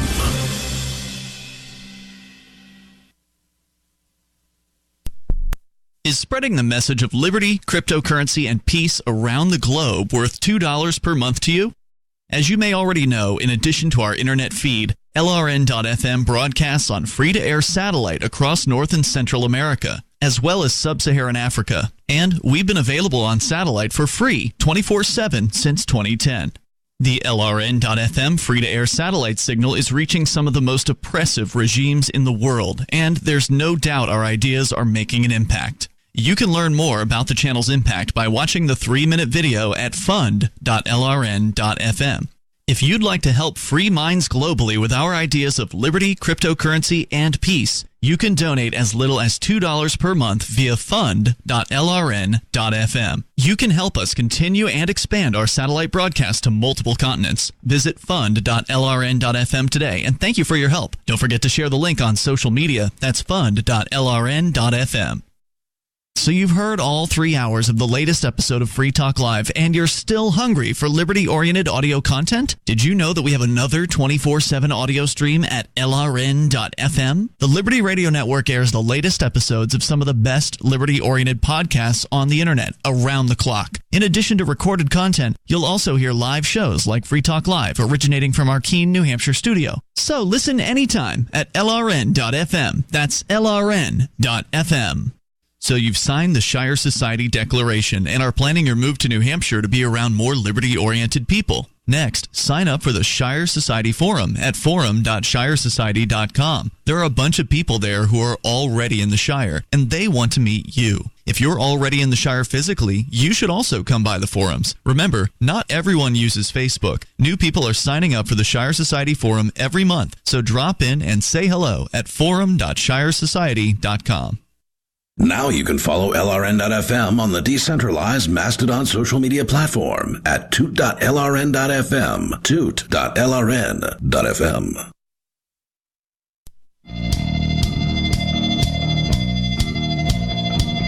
It is Free Talk Live. You dial in toll free, bring up whatever you want. Our number here is 855-450-FREE like freedom. That's 855-450-3733. Talking about the Internet Archive being targeted by the EU. Apparently some new terrorism information terrorism law, we're going to get into it here, has been passed, and they're now saying... No, not passed. It's going to be next week. So they're going to likely pass it then. Yeah. Okay. And we're going to get into a little bit more about that. Plus, you're welcome to call and share your thoughts. 855-450, free like freedom. And also want to make sure you know about Twitch. We are on Twitch. It is one of our video streaming services over at twitch.lrn.fm. We've been working towards a goal of getting to the Twitch partner status. However, it is not an easy road. We have to hit 75 concurrent viewers on Twitch at one time. Actually, not one time, but over an entire month, the average basically has to be 75. So that means we're probably going to have to get more than 75 on many streams in order to make sure the average is at that. So if you want to help us, go to twitch.lrn.fm and hit the follow button. And then, if you could, leave your viewing window open. That way we're always there on your computer when you're there if you want to watch or listen to what we're doing. Because, again, we put more than just Free Talk Live on our Twitch channel. There's also Call to Freedom. There's also Questioning Authority, which is Vincent's show. And, Chris, you make an appearance on Call to Freedom on Tuesdays. I do. So head on over to twitch.lrn.fm. Or you can also now follow us on DLive, which is the new competitor to Twitch. And we're up there, too, over at DLive.lrn.fm. So feel free to give us a follow there as well. It's a new platform. It's kind of taken off over the last few days because PewDiePie got poached. DLive, I don't know what they paid him, but they got the number one YouTube guy, the number one YouTube channel, to make the flip. Now, he hasn't shut down his YouTube, but he has said that he's going to exclusively live stream on the DLive platform. So over the next couple of days, there's going to be a lot of his fans are going to be coming into the site. So since we're there already, maybe we're going to pick up some new viewers, and I think we already have. There's a bunch of new people who found us on DLive. So thanks to everybody for watching and following us on both of those platforms, DLive.lrn.fm and Twitch.lrn.fm. All right, so Chris, tell me more about what's going on here with this EU. What was it called? Terrorism? What? Some kind of restrictions? Internet? The EU terrorist content regulation is what they're calling it. Terrorist content regulation. Okay. Yeah. So it would require the removal within 1 hour content as long as the competent authority within the EU sends notice of the content being designated as terrorist content, which from what I understand is basically any kind of government body, whether it's law enforcement, local police, anybody. Just send a notice to a website. Some sort of government. The government says, we have determined this content is terrorist content. Take it down. Yeah. If you're asleep, sorry, you're going to get fined. You got to respond within an hour. The law is set for vote in the EU Parliament just next week. And if they weren't attempting to show just how absolutely insane the law would be for the internet, multiple European agencies, we can debate if they're competent, decided to send over 500 totally bogus takedown demands to the Internet Archive just last week, claiming it was hosting terrorist propaganda content. This is why it's so dangerous to have these laws in the first place. As soon as you give government the power to censor speech, you no longer have a free society. In the past week, the Internet Archive has received a series of email notices from Europol's European Union Internet Referral Unit, falsely identifying hundreds of URLs on archive.org as terrorist propaganda. Wow. At least one of these mistaken URLs was also identified as terrorist content in a separate takedown notice from the French government's Office Central de Lutte contre la... What's he trying to say, Vincent? Show Vincent. He knows how to speak French. He was born in Quebec. L'Office central de lutte contre la criminalité liée aux technologies de l'information et de la communication. OCLCTIC. Is that one organization? That's insanely long name for an organization. That's how governments are, man. They have all these long names. Frequently, the heads of these agencies have long titles, just unnecessarily long. The PhD.Esquire.Captain, all those titles attached to it. Well, not even those, but just the name of their job is really lengthy in a lot of cases. All right, you guys want to hear? So what did it mean? Hold on, you said it. Yeah. What did it actually mean? Do you know? I'm gonna have to see what it said again. Okay, hold on. We got to go back. It's some sort of police department, obviously. Yeah. I mean, it says here French government's Central Office of Control of. Okay, so it's like it's involving crimes like cyber crimes. Okay. Like crimes involving technology or the internet. Now I missed a detail here, Chris. Yeah. How are they sending these notices out if the law hasn't passed yet? Yeah, I don't know. I guess it was a precursor to the law being passed. I don't know. Somebody sent it out too early. Somebody, didn't just jump the gun. realize. Yeah, they didn't realize it hadn't passed yet. Okay. I don't know. Well, I mean, it's the government. They figure if they send out a notice, the person's going to do it, right? Well, the UK already does it. The London police actually has a unit that sends out illegal notices that aren't lawful to organizations demanding that they take down like piracy websites and things like that without any kind of court order or anything. And it's and they just a lot of entities, they just comply because it's some government authority, even though they're not even within their jurisdiction of the UK or London or anything. Yeah, anything that's got a government logo on it is just going to get people's obedience. They're trained for it. It's not even that. There was a news story recently about some guy, and I don't know where this was. I didn't actually read the story, who built Facebook and some other, big internet company out of a bunch of money by just sending them fake invoices. Oh yeah, that happens all the time. And lots of entities do. And what also is, what's crazy is you can also, if you have a check from a company of some kind, you can actually charge the company just like you can with a debit card. Mm-hmm. You can charge the company basically whatever you want, and frequently they won't pull money from their bank account. Yeah, you're literally pulling money from their bank account, and they won't even notice it. It's crazy. Yeah, so you don't even have to invoice them. You can just get it. If you can get a check from them, just start charging their because then you have their account number and you look up the routing and that's number, all that's needed. And this is why it's important when you have a checking account to actually look at your transactions, because people can just pull money from it. Yeah, it's happened to the Shire Free Church. Oh, has it? Interesting. Yeah, it's happened to us where somebody just decided they were going to pay their Toyota car payment from our checking account. Yeah, not even with a debit card number that they stole, just with the check number. Just with the checking. Yeah, just with the account number. Yeah, and it can be done, so keep an eye on it. Yeah, so this law is absolutely insane. So one of the things that they basically sent a notice on was the entire Project Gutenberg archive of public domain texts. Isn't this Google's project, Gutenberg? No, it's a very old project that basically it's a content it's a collection of basically free educational material, free books, things like that, and I things that copyright has expired on. Yeah, I believe the copyright's expired on. I don't know if it's exclusively expired copyright or if it includes other stuff, but it's certainly it's not terrorist content or propaganda. Over 15 million freely downloadable texts basically have been they're trying to get pulled, all because I don't even know what their objective is here, but it's absolutely insane. C-SPAN recordings being labeled as terrorists. Yeah, this is what they're calling terrorist content. C-SPAN recordings, like the television channel. Does Archive comment in the story? Do they say we're going to ignore this crap?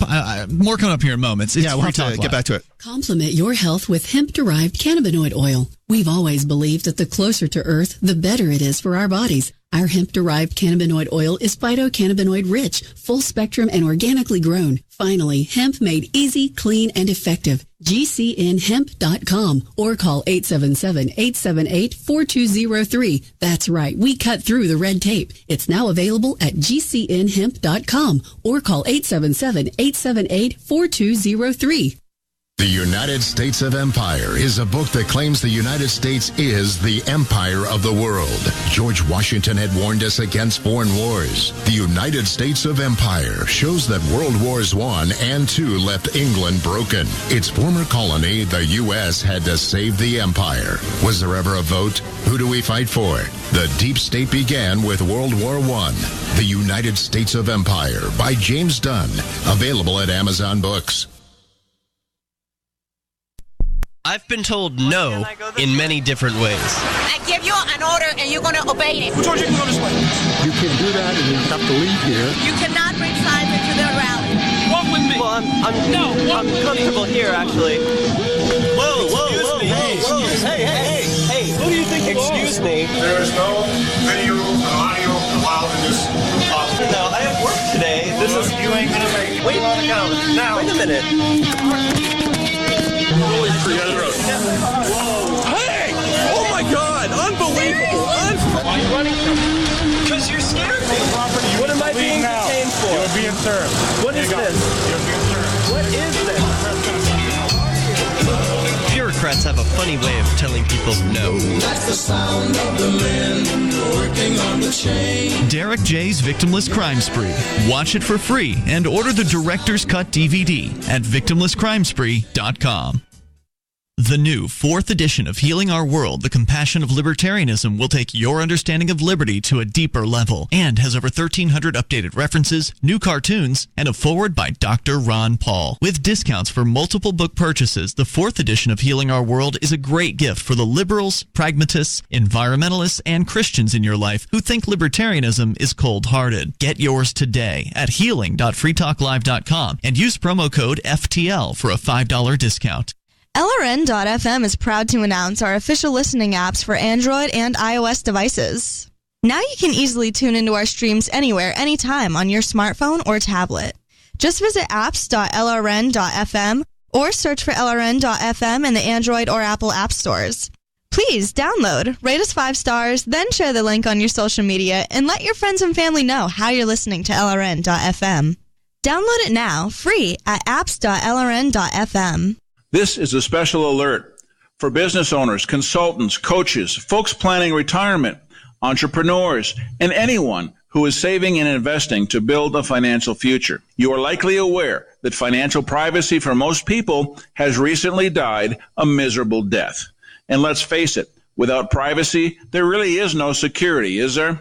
Bankrupt governments and banks on the verge of collapse are perhaps the biggest threat to your financial future today.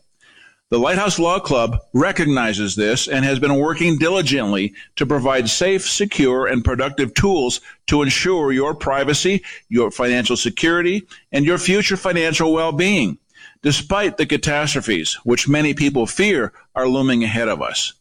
Find out more with a variety of free videos on the YouTube channel for Lighthouse Law Club. Just search YouTube for Lighthouse Law Club and secure your future today. This is the Liberty Radio Network, broadcasting the latest liberty-oriented audio content 24 hours a day at LRN.FM.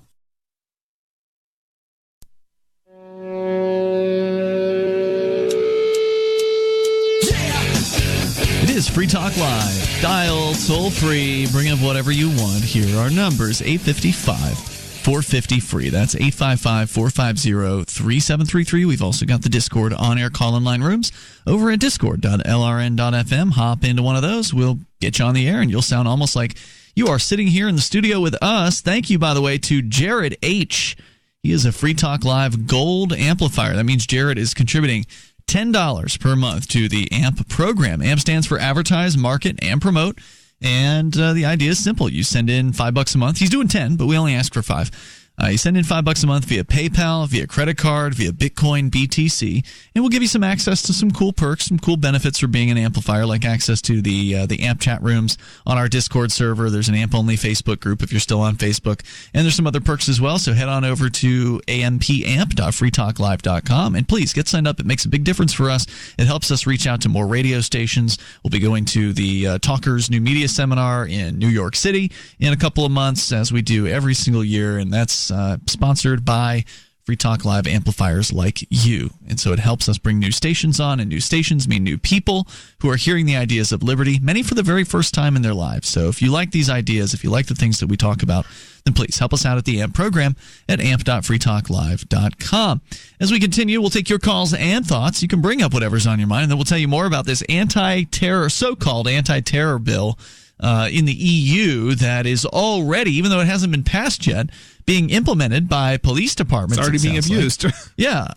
We don't need to wait for the law government to pass. Agents. We'll just do whatever we want, which is how government works. I mean, they just do whatever. They're people who, are using violence and threats of violence against folks.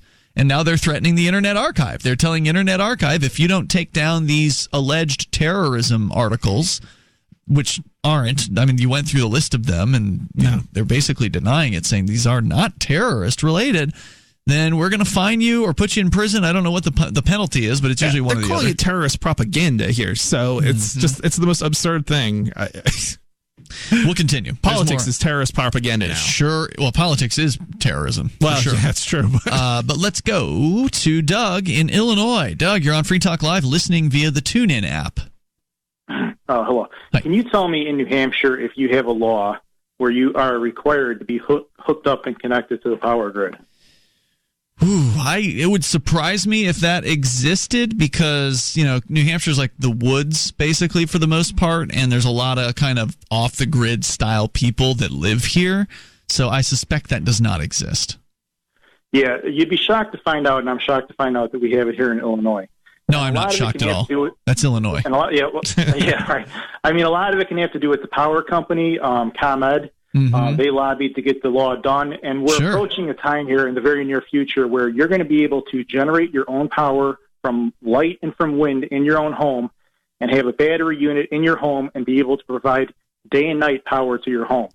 And I'm a little worried that what they're trying to do can be they're trying to maintain control. You know what I mean? Like our utility here, ComEd, what they did can be they did they lobbied down at the Capitol for a $200 million bailout of their nuclear fleet. And they did the lobbying by doing a campaign contribution to everybody down there, and they got to push through, and now they want another one. I mean, for people who are like pretty much anti-nuclear like me, we're appalled by that. You know what I mean? For the fact that I'm in the middle of a book, a 500-page book called Midnight in Chernobyl right now. And I mean, people need to look at what nuclear power actually can be. We have a plant down here called Byron leaking tritium into the groundwater. I think that here can be we're being a libertarian where we can align with the people on the left. You know what I mean? But it really can be the people on the left in their. Well, what is the objection to, in your opinion, nuclear power? I mean, is there one or more than one major objection that you have? There are many. I mean, look, there are many. I mean, nuclear power, the majority of the time, will work properly. Mm-hmm. But when it will go wrong, it will go wrong. Look at 3 Mile Island. Look at Chernobyl. Look at Fukushima. But this is more of a liability aspect. They should not be operating because of the liabilities, and the government has basically removed the liabilities from the nuclear power plants. So I think there's a point to be made here, but I don't necessarily know, that there couldn't be a safer power plant. There absolutely can. A liability wouldn't be an issue. Isn't it true that government. They've stopped the basically construction of new nuclear power facilities for decades in the United States? Yeah, right. So that's why you don't have. That's why you don't have any new developments because they're not. Right. They're literally not allowed to build other things. If you wanted to build, I think it's called a thorium reactor. Are you familiar with this? I am a little bit, yeah. And they're showing to not be practical either. But I mean, if you want to build a reactor in America, what's not practical about it? Because from everything that I've read, I mean, I'm not a nuclear engineer. I'm only an amateur. Neither. From what I've read, they're not practical. I mean, they have their own trouble too. Well, I'm sure they have. I'm sure they have their own trouble. But the big complaint of nuclear power that I've heard is the danger of the nuclear fallout. The something bad happens at the reactor. It also it creates heat pollution, right? Because they need rivers to have access to water to cool down. The heat pollution messes around with the ecosystem downriver of a plant. It may not be worse than other power plants. We have radiation everywhere. I mean, like you're on the radio right now. Right now, you have your radio being emitted from a tower, emitting a radio wave, a form of radiation. It could be a non-danger. I mean, you can be right there with it. The only thing you're going to do could probably be feel heat. But from a nuclear reactor, you get an alpha emitter, a gamma emitter, and a beta emitter. That gamma emitter can be like a unique type of thing. That can be the type of thing that can really damage your DNA. That can be why people who are around them, they end up getting leukemia. I mean, when you look at like Byron, here they've been dumping, they hit a leak in the coolant, and they were dumping tritium into the groundwater. A lot of people didn't even know it for a long time, and they were drinking it. Now, I think that, look, the government, you can't build a nuclear reactor and bring it online without the government backing. The fact that in order to bring a reactor online, it could take a decade and over $1 billion in money, and you have to have that government funding backing to be able to do it. They actually do the loan. Yeah, I think the strongest argument is basically the government removes the liability aspects, which is basically the costs. So if you remove, if you give back the liability, right, to these companies that want to build the nuclear power plants, and you remove the laws prohibiting them from doing so, I think at some point they're gonna come to conclude that there's more cost effective means of providing power. They're not in the nuclear business; they're in the power business. So Yeah, I mean it's just a matter of changing the laws such that they're actually principled. The principled libertarian. They follow the principled libertarian stance. I wanted to bring that up about the whole energy at home thing, for the fact that I didn't even know about it until I looked under Illinois law, and then I found out that you pretty much have it all throughout the country. You have to be hooked up to the power grid. Do you have to be hooked up to? I'm just curious. Do you have to also be hooked up to the septic system there? That I don't know about, but I mean, it's in New Hampshire. At least in Hanover, you do. A buddy of mine, he built his own house, and the town forced him to dump like $30,000 on getting his house connected to the sewer system. In Keene, they force you to get onto the city sewer system. That's definitely true. Thank you for the call, Doug. I appreciate hearing from you. Is that even if you're in the outskirts of Keene, somewhere not anywhere in the city? Anywhere. But what constitutes the city? Because it's you have to go. You can go pretty city far. Limits. Whatever the city limits are. But the city limits, don't they make up most of the... They go into the woods. They go to the next town, right? So if you're too far away from the sewer system, how would you connect? Well, that's not their problem. That's your problem. That's exactly what happened with Dave. I mean, he lives in the wood. It's Hanover's like a rural college If you want to live in the woods, don't live in Keene. Or Hanover. You're crazy. Because you're going to pay way more in taxes. Anyway, thorium's interesting, and it sounded like he didn't know a whole lot about it. But the big scare with nuclear facilities is meltdowns, right? Yeah. Chernobyl. He brought up Chernobyl. It says here, and I've read articles about this before. And leaks too. That's what his main thing was. Leaks. Because with meltdowns, you could evacuate. With leaks, with meltdowns, you could evacuate the whole area. But with leaks, no one knows about it. So for decades, you could be getting cancer or just other sorts of deadly radiation without even knowing about it. I mean, no, that's the kind of thing that can be tested for probably too. So but I mean, no, there's been plenty of stuff getting leaked in Hanover from some of the Dartmouth's machinations, and people, they either don't care or the testing gets covered up. So nuclear meltdowns, thorium reactors basically don't have the opportunity to melt down. It says if they work properly, yeah, and the reactors don't need to compress their coolants under the extreme pressures because of the process of using thorium. Like most nuclear facilities, eliminating the risk of explosion. There's a whole lot more about thorium and why it's safer. We can continue here, but your calls and thoughts are welcome. This is Free Talk Live. Did you know you can legally exit the U.S. federal income tax system? Well, it's true, and thousands of American nationals are doing it. The 16th Amendment and the Internal Revenue Code are legal, but only in a limited jurisdiction. This is the basis behind the voluntary nature of the income tax. Learn the exit strategy provided by Congress. Find out more by visiting weissparis.com and watch our numerous videos. That's WEISS Paris.com. Go to themorganreport.com and receive updates and insights you will not find anywhere else on the web. You will discover how to grow and protect your wealth under all market conditions. The free Morgan Report provides interviews, webinars, question and answer sessions, plus mind-blowing videos. As David Morgan says, let my passion create your wealth. Themorganreport.com. Themorganreport.com.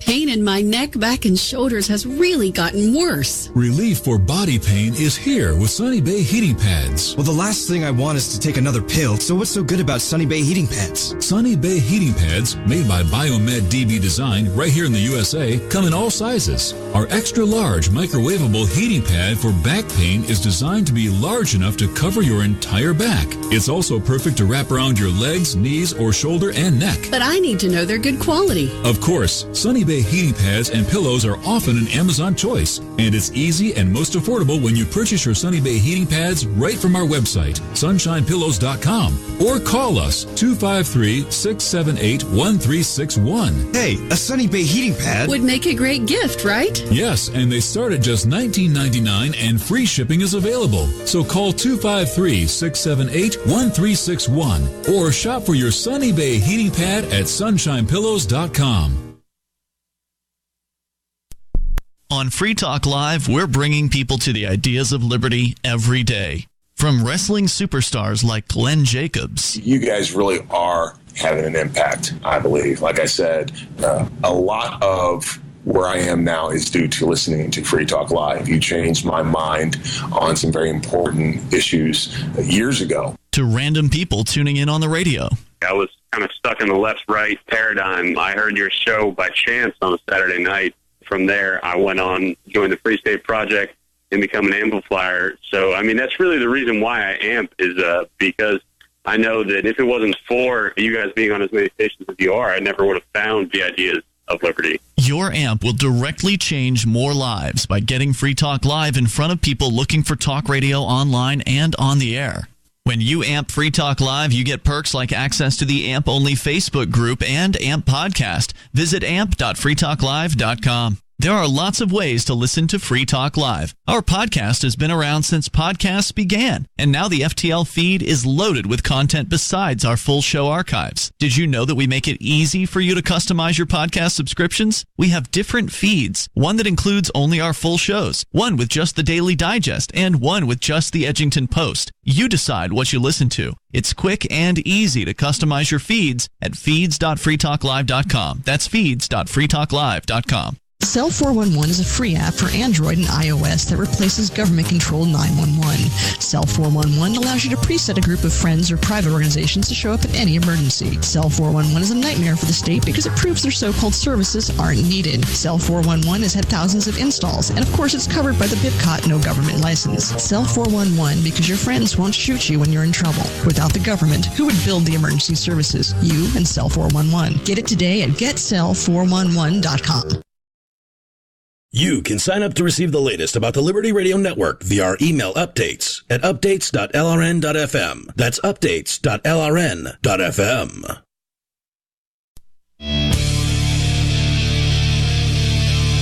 It's Free Talk Live. Dial toll free to join us here in the remaining moments. We got time for you. The remaining moments, that is, of our radio show, because after this is over, we're going internet only. We used to be Twitch only. I can't say that anymore because we're also going to be on DLive.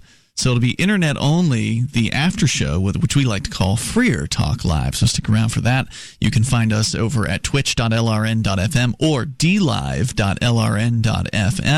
Ian, Chris, and Vincent in the studio here tonight. And before we go on with your calls, I wanted to just refresh myself and also continue to discuss briefly this thorium concept because people are afraid. A lot of folks out there are afraid of nuclear reactors. Understandably, there have been some horror stories, despite generally apparently having a pretty good safety record as an industry.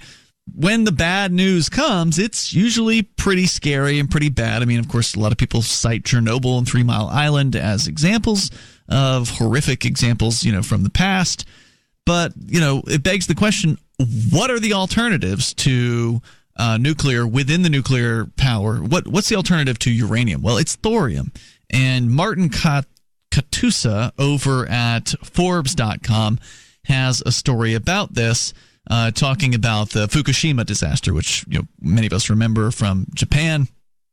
And it says here, the Fukushima disaster reminded us all of the dangers inherent in uranium-fueled nuclear reactors. And this was written a little while back, several years back. But they say here, back then, TEPCO continued to struggle to contain and cool the fuel rods. Highlights just how energetic uranium fission reactions are and how challenging to control. So, the reaction just keeps going, right? And it's so hot and they can't really get in there. They couldn't get to, do anything to it. Of course, the level of energy is exactly why we use nuclear energy. It's incredibly efficient as a source of power and creates very few emissions and carries a laudable safety record to boot. The conversation, nuclear good but uranium dangerous, regularly leads to a very good question. What about thorium? Thorium sits 2 spots to the left of uranium on the periodic table in the same row or series. Elements in the same series share characteristics. With uranium and thorium, the key similarity is that both can absorb neutrons and transmute into fissile elements. This means that thorium could be used to fuel nuclear reactors just like uranium. And as proponents of the underdog fuel will happily tell you, thorium is more abundant in nature than uranium, is not fissile on its own. And this is super important because it means they can stop the reaction when necessary. If something's going wrong at the reactor, they can literally shut it down and everything's fine. It doesn't overheat. It doesn't continue reacting like happens with uranium. So you end the nuclear meltdown problem. The biggest problem, the biggest objection, you end it by using thorium. it also produces waste products that are less radioactive, which is the other big objection, right? Is you've heard these for years where they'll say this nuclear facility is shipping its waste to this facility and then it's leaking into the earth and it's going to be reactive for thousands of years or whatever, right? Thorium is not the byproduct is not as dangerous.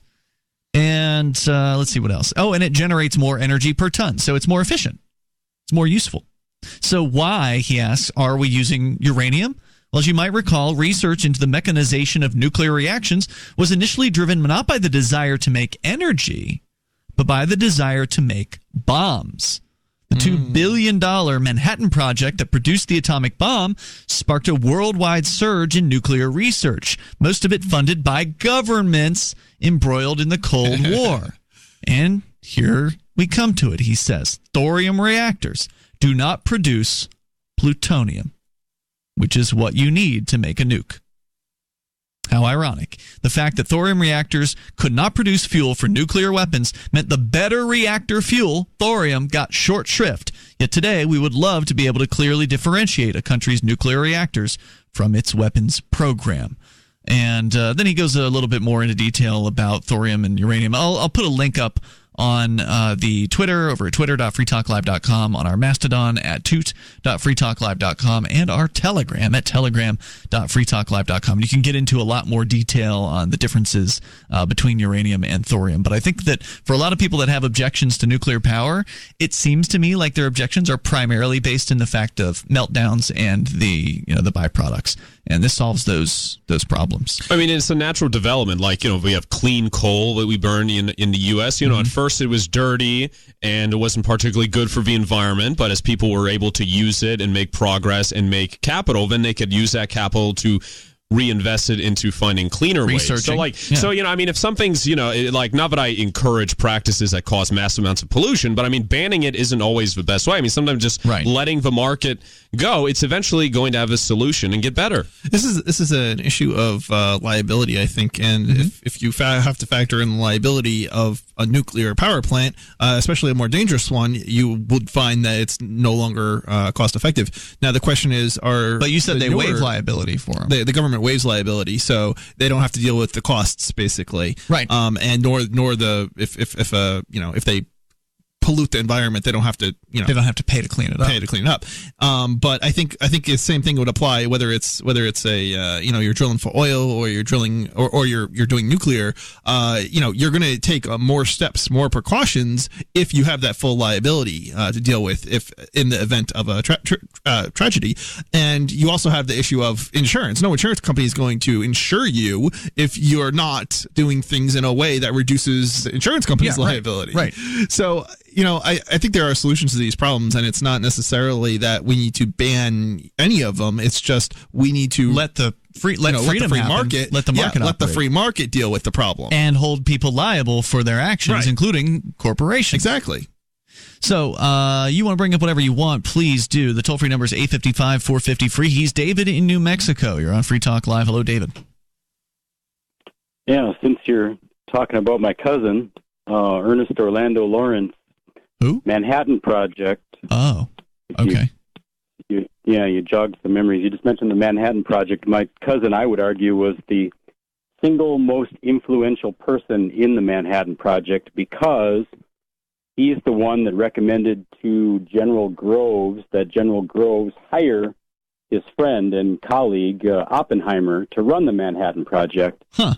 And then Lawrence himself went over to Oak Ridge and refined nuclear material, and I see that Oak Ridge is doing some studies on thorium that you mentioned. And since we were short on time and you mentioned that, I thought I would bring that up.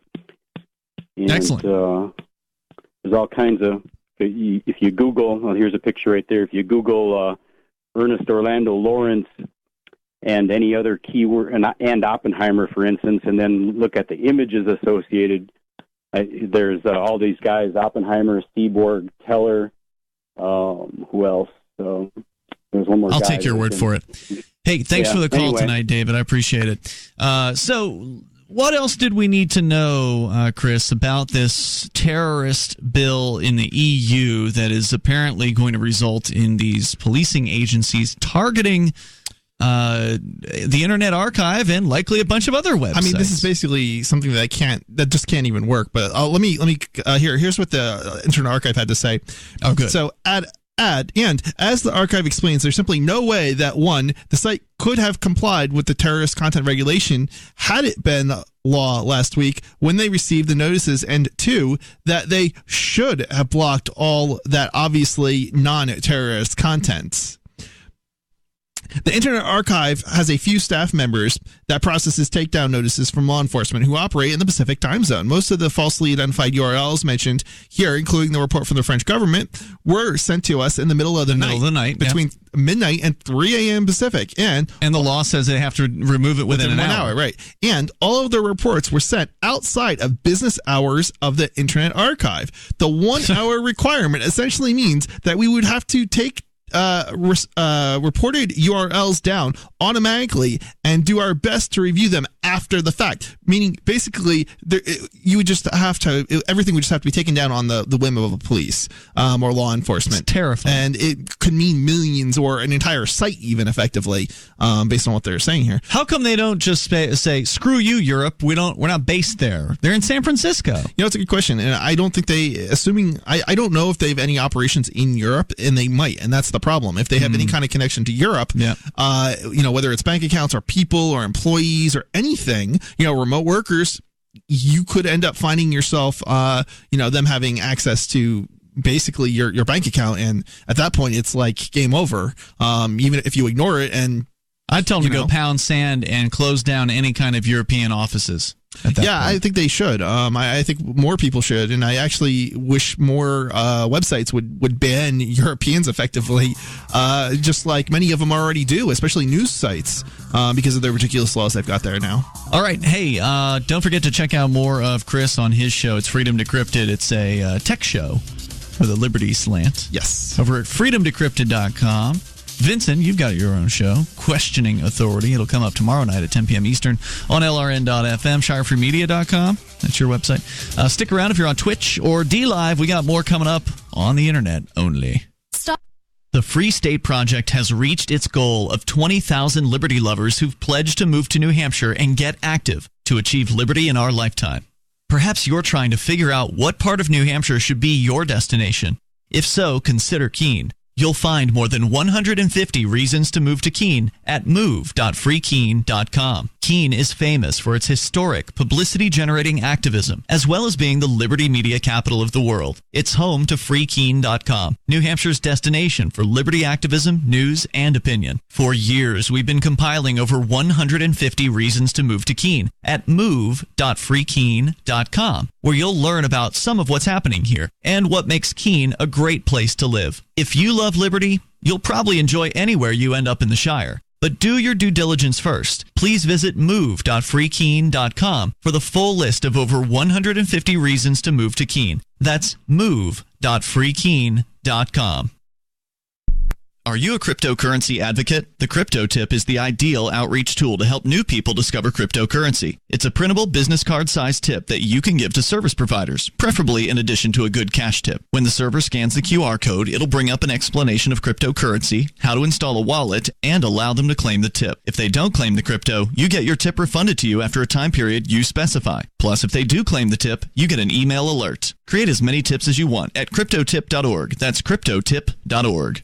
LRN.FM now has a Discord. Discord is a free text and voice chat platform, and we now have our own server with a bunch of channels at discord.lrn.fm. You can join other listeners as they chat about various things during our live shows, or anytime, day or night. Discord software is available cross-platform, so you can have it on whatever device you want and take your chats anywhere. Join our Discord at discord.lrn.fm. That's discord.lrn.fm.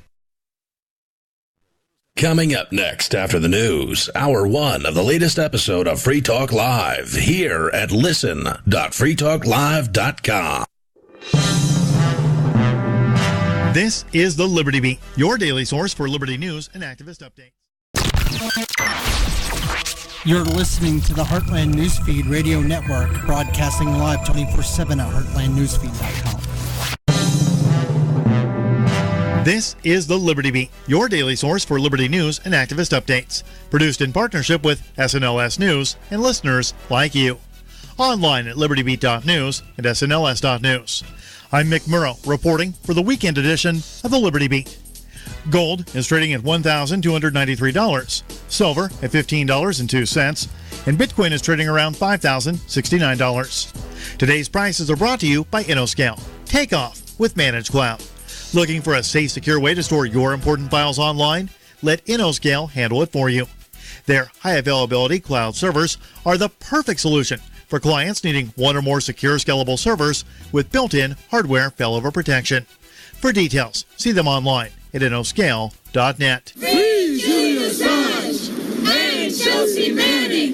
Free Julian Assange. Demonstrators gathered Thursday, just hours after the arrest of WikiLeaks publisher Julian Assange by UK authorities, outside of the British Embassy in Washington, D.C., to denounce the unprecedented affront to freedom of the press.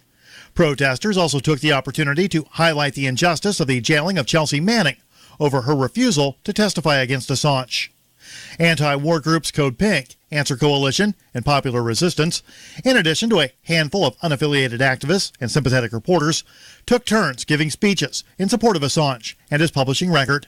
The anti-media reports that anti-war groups Code Pink, Answer Coalition, and Popular Resistance, in addition to a handful of unaffiliated activists and sympathetic reporters, took turns giving speeches in support of Assange and his publishing record. According to Popular Resistance, demonstrations were planned in a number of cities across the world. The Liberty Beat is sponsored in part by Brave Botanicals, high-quality kratom and CBD at reasonable prices with excellent customer service. Brave Botanicals is activist-owned and mission-driven, fighting for your right to consume plant-based medicine and natural remedies. Find out more at mybravebotanicals.com. And right now, Liberty Beat listeners can save 10% by using promo code SNLS at checkout. This is the latest edition of the Liberty Beat. Find us online at libertybeat.news and snls.news. Your news now continues. The United States pressured the United Nations to recognize self-proclaimed interim president Juan Guaido during a Security Council meeting held Wednesday. The anti-media reports that U.S. Vice President Mike Pence told the UNSC that the time has come for the UN to recognize Guaido as Venezuela's legitimate president and accept the latter's representative to the world body. He added that the U.S. would circulate a resolution to this effect, but offered no details on his timetable. A previous U.S. resolution at the UNSC was vetoed by Russia and China on February 28th. Pence went on to reiterate the warning that all options are on the table to oust the Maduro government. He said, "This is our neighborhood," and called on Russia to cease its support to the Maduro government. Venezuela's U.S. representative, Samuel Moncada, slammed what he called a clear move to undermine Venezuela's rights, adding that his legitimacy depended on UN recognition and not on the declarations of the U.S. Vice President. An utterly horrifying video taken from Marshall High School surveillance cameras in January has been released, showing a massive Chicago cop shove a girl down a flight of stairs, punch her in the face, taser her multiple times, and stomp on her head. The Free Thought Project reports that in January, when the incident originally happened, the officer claimed the girl initiated violence against him and that he had no other choice but to take her out.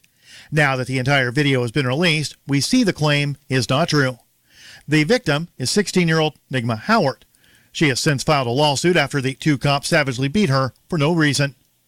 The false claims filed against Howard are nothing short of criminal and almost led to ruining her life. As the Chicago Sun-Times reports, at her initial hearing, prosecutors said the officers were called to escort her off the school's premises after she was suspended.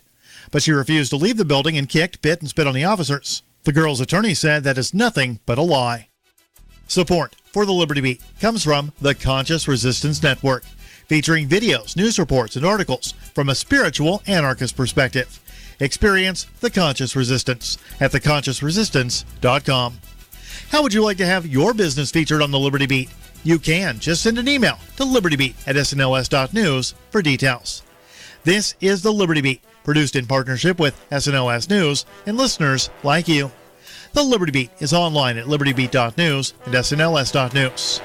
I'm Mick Murrow, reporting for the Liberty Beat, reminding you, spread liberty with a smile. Out and cut the cable and save with Dish TV. Plus, you get a free DVR upgrade to record your favorite shows and free installation. And with Dish Anywhere, you can watch TV for free on your mobile device. Act fast. You can save hundreds of dollars. Does your cable company do that for you? Get all the best TV programming at your fingertips at a fraction of the price of cable TV. So say adios, arrivederci, goodbye to the high cable bill and save up to 45% on Dish TV packages today. These are limited time offers and can change at any time. Call fast. 800-405-2561. 800-405-2561. 800-405-2561. That's 800-405-2561.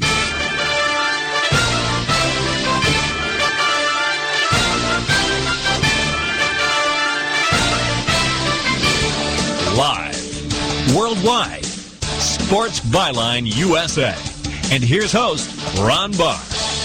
And wherever you might be across this great country of ours and around the world, I'm Ron Barr. Good to have you with us for this edition of Sports Byline. Hope you're going to have a good weekend. Let me give you the numbers, first of all, on the fan poll question.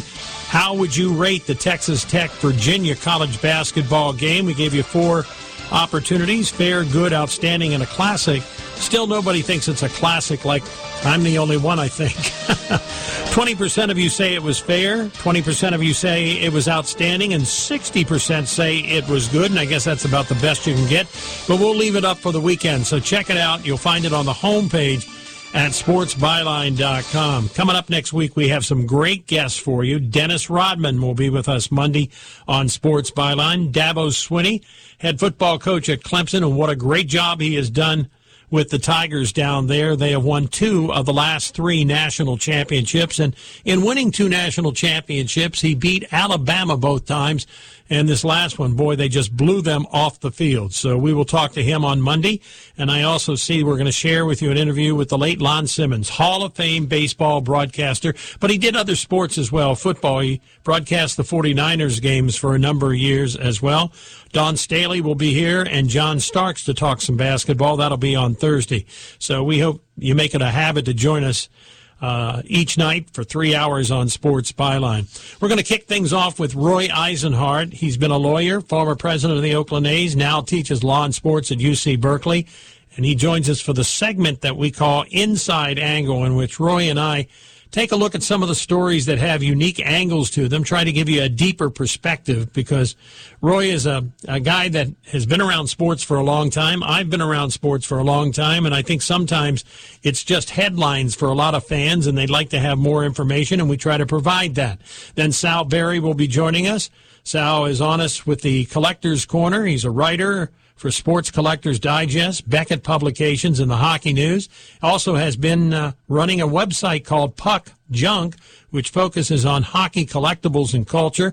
And he was the hockey collectibles expert on XM Radio, and he's collected sports cards since 1985. And Oakland A's beat writer has a book out called 100 Things A's Fans Should Know and Do Before They Die, Susan Slusser. It's a very interesting book. So we're ready to crank it up. When we come back, Roy Eisenhart with us and you on Sports Byline.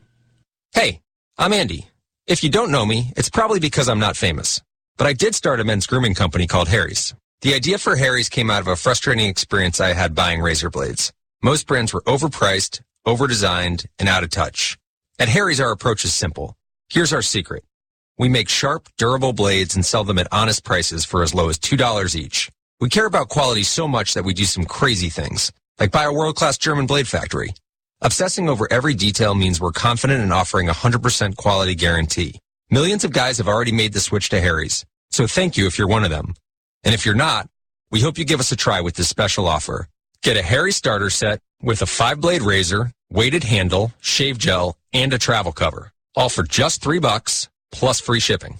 Just go to harrys.com and enter 4422 at checkout. That's harrys.com, code 4422, code 4422. Enjoy. What's in store for your business this week at Staples? Your promotion to CIO, Chief Ink Officer. Because this week at Staples, when you buy one HP ink cartridge, you'll get a second 30% off. With savings that big, you'll be the Director of Deals, the President of Printing, the Commander Ink Chief. Buy one HP ink and get a second 30% off. Right now at Staples. Where there's a whole lot in store. Ends 4/13/19. Restrictions may apply. See store associate or staples.com/ink savings for details.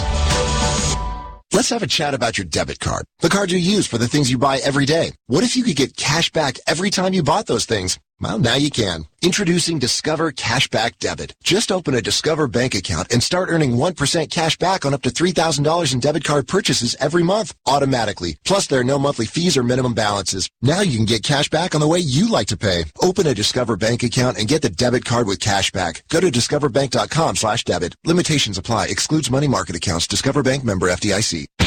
Lowe's knows you're the gardener who does it right to make your flower and vegetable plants thrive. We do it right too, with deals like 5 bags of Miracle Grow all-purpose garden soil for just $10 during our Spring Black Friday sale. Grow delicious vegetables and herbs and save on Bonnie plants, now 4 for $10. Find Spring Black Friday savings like these throughout the store, but hurry because they won't last long. Do it right for less. Start with Lowe's. Offers valid through 4/17, not valid in Alaska or Hawaii. Bonnie offer valid on 19-ounce pots. See store for details, U.S. only. Trade pros. Whether you specialize in service or new construction, Ferguson knows firsthand how much work goes into a long day on the job, which is why we're committed to offering the products and solutions to get every job done right. With over 1,000 locations, an unmatched selection of specialty products, tools, and supplies, our pro pickup and same or next day delivery, you can trust that doing business with Ferguson will be the easiest part of your hard day's work. Visit Ferguson.com to find a counter location near you.